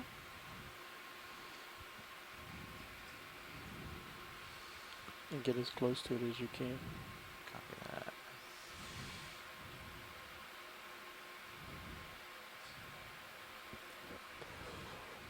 Another intriguing question that we don't know the answer to is how quickly these grow, but clearly this is a younger stage of some of the bigger ones we're seeing. So I wonder how long it would take Dust to on that achieve that landing. large size. So we'll write down the I Latin got your law tilt. and come back to this side. Okay, There you go. good deal. There, now you can get a better Yeah. sense of scale. But not just a scale, but now I'm seeing the inside and I'm much more confident center that it this up. is the same thing. Trying Or to, at least yeah. as confident as we can be without actually studying the spicules. To get an identification to species for these sponges, you would have to have a piece of the tissue and then look at the spicules, which are the siliceous elements. They're made of silica, and I think you may have been describing them earlier in various sizes and shapes and needles and jacks and warts and crosses, etc. Well, I have a box and a big metal arm. Well, this is such a small one. It's the only Let's small leave one this we've one. seen. I don't want to take the young Okay. one. All right. Are you still with us, Chris? Pilots, I think I Yeah, might so ask you the guys ship to have come to a collected stop Califagas so that before? Sirius can drift. I mean, you've got 3,000 meters of wire out, Yeah, right. and we're going to be done in 6 minutes. Okay. Start Great. wrapping it up. Yeah. Collected, All right. there we Bridge, go. Nav. I see it. Oh, Okay. could you go back in quickly, Jeff? Just because now you can see it on shore. Yeah, You yeah. see how small it is. You saw the 10 Hey there, centimeters. The would whole you thing please is come to an maybe easy stop? And then we're 13 gonna centimeters start to tall. set up to start coming off the bottom. Yeah, so definitely call it thing because I would Thank you. completely agree. You were looking at the back side of it there. Yep. I gather the front side is going to be rounded or bumpy rounded. Yep, we did. Yeah, so isn't that great? Yeah, that's terrific. Thanks, Jeff. Well, I'm glad you got to see that. Growth, Great. growth rate's proportional, I gather. Say that again? The growth rate is the stem and the head seem to be proportional, so it looks like the Yeah. proportions are pretty much the You same. can see it's as what max I saw 10 earlier. centimeters. Yeah, so length. that suggests to us that we've seen many individuals today with that, I'm not sure whether to call it a head or the body dislodged. Lift off. Yeah, I would agree. It seems like the head of those things, when it gets too big, is looked pretty over, easy to yeah. knock off. Yeah. Either Do you like by your some altitude? fish or something else. It's getting dramatic there, isn't It it? would make sense that they're keeping that structure really designed for the filtering, growing all the way up from Right. the juvenile stage. Sure.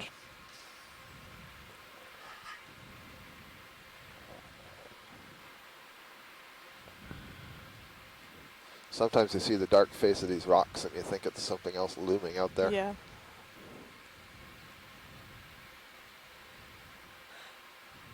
I think we're coming up on another kind of rubble field, sort of similar to what we started with again these broad encrusted plates. Something pink. Hold on. This looks like possibly. All right, nice. So the rock has been collected, and it had an ophiuroid, a brittle star, on the underside of that rock, and the rock and the ophiuroid together have been put into the bio box. Okay, so we friends, it's managed time to to get a set up second to bio leave the collection. bottom.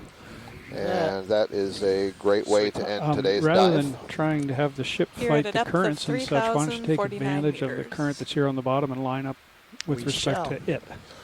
We shall do And as that. Mackenzie And then said, partway in the we water have column, I'll been get the ship diving today underway. on the NOAA ship Okeanos Explorer using the ROV Deep Discoverer, D2 as we call her, Okay. and So the I'm- Sirius camera sled. All you need to do is head off.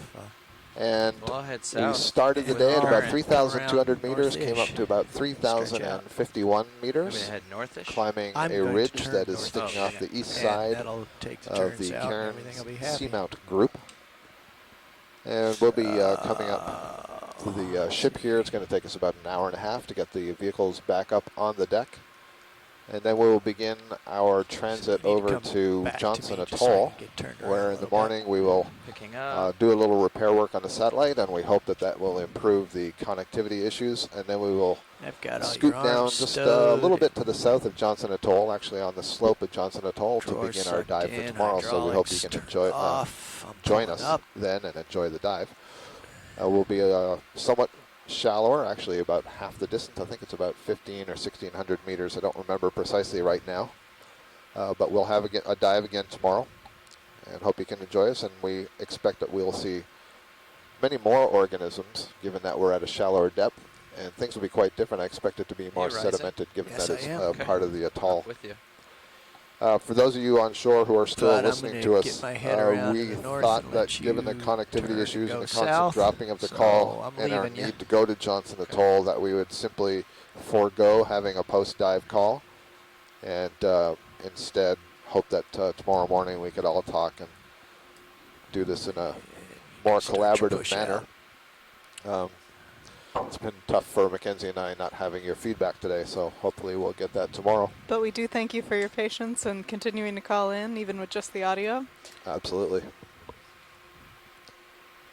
And Scott, do you have an idea of when you'll be on station for that site? How long the repair can take? Right, I do not know that, so I'm not sure if that's something that they have to wait for first light or if they work during the night. It's unclear. I can see where you are, hopefully we'll have some brief connectivity that we can send an email around and give people some insight. Otherwise, the best we can do is to say, check the event log in the morning and we'll post updates there as we can. Originally, we also had to do a run-in of some supplies to Johnson Atoll, which we will still be doing. That may take a couple of hours, and we'll do that at first light as well. So we don't think probably the dive would start maybe before 9 a.m. I think that's probably the time, the best scenario, best case for getting into the water. 9 a.m. Hawaii time. Pushing up and out. And you're starting to appear in my view. All right. So this is Scott France from the University of Louisiana at Lafayette. And Mackenzie Geringer from the University of Hawaii. And we're signing it off, and we will hopefully talk to you tomorrow. Thank you all. Okay, guys. See you tomorrow. Thanks, Chris. Thank you. Okay, pushing ahead. I think I'm gonna. Just thinking about coming ahead a notch more. I can't tell. Last few times I looked up, it wasn't a very smooth. It seems better now. Yeah, that was. Yeah, you're definitely starting to clock around now. Well, what's our layback if we got 2,000 out? What do we got there?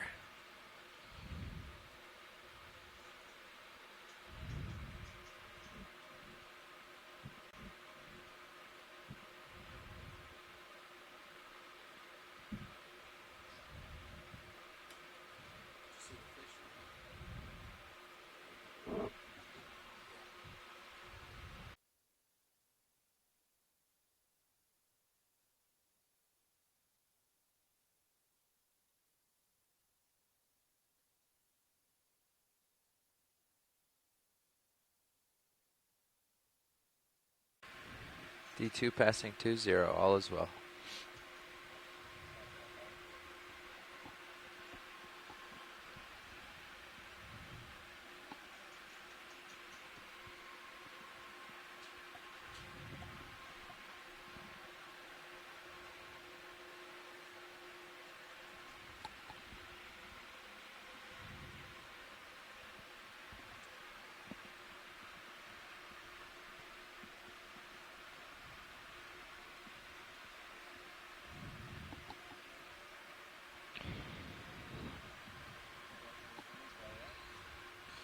D2 passing 10 meters, all is well.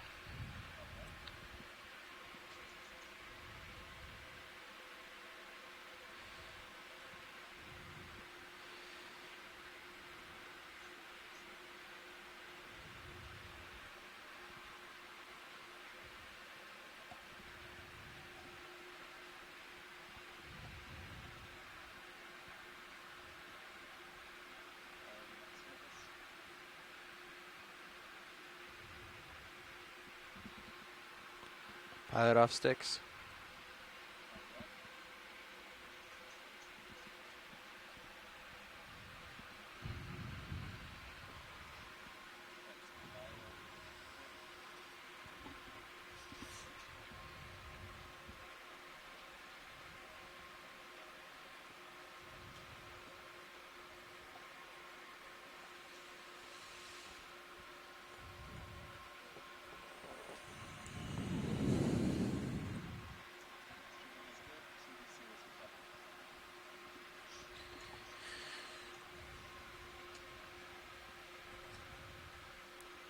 Pilots, your CTDs are secure.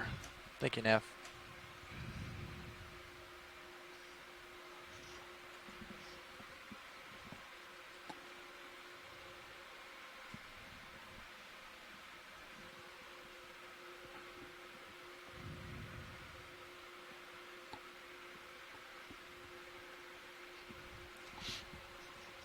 On this, past the starboard rail now. And backing.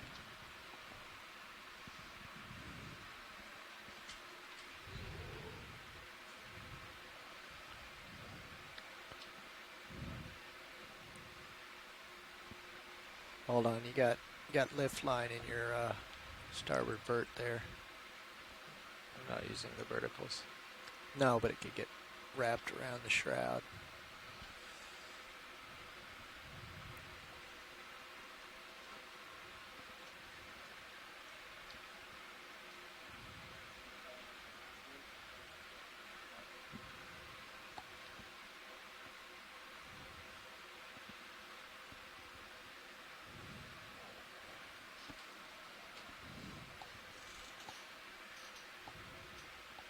It's looking good there at the start.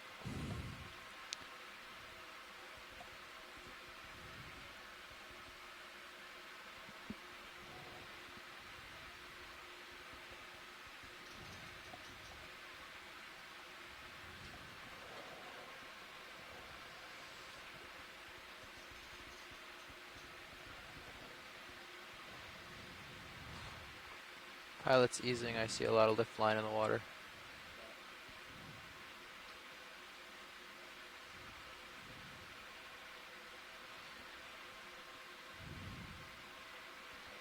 Looking a little better, backing again.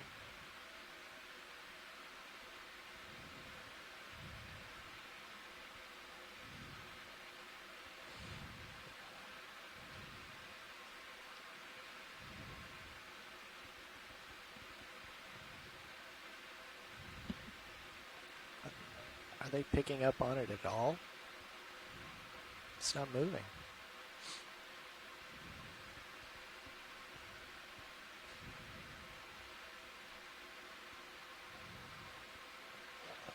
I see the deckhand giving the signal. Variable. That was 60% mostly. Thrust line. Laddering a little to port. Backing a little more. Pilot off sticks.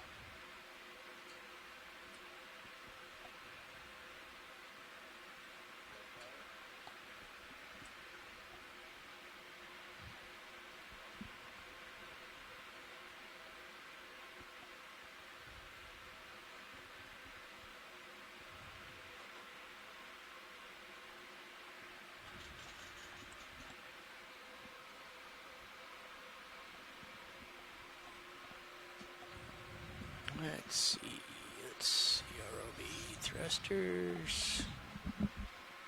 I'll get the thrusters. I'll get the other stuff. Other stuff? I'll get other stuff. Don't need that.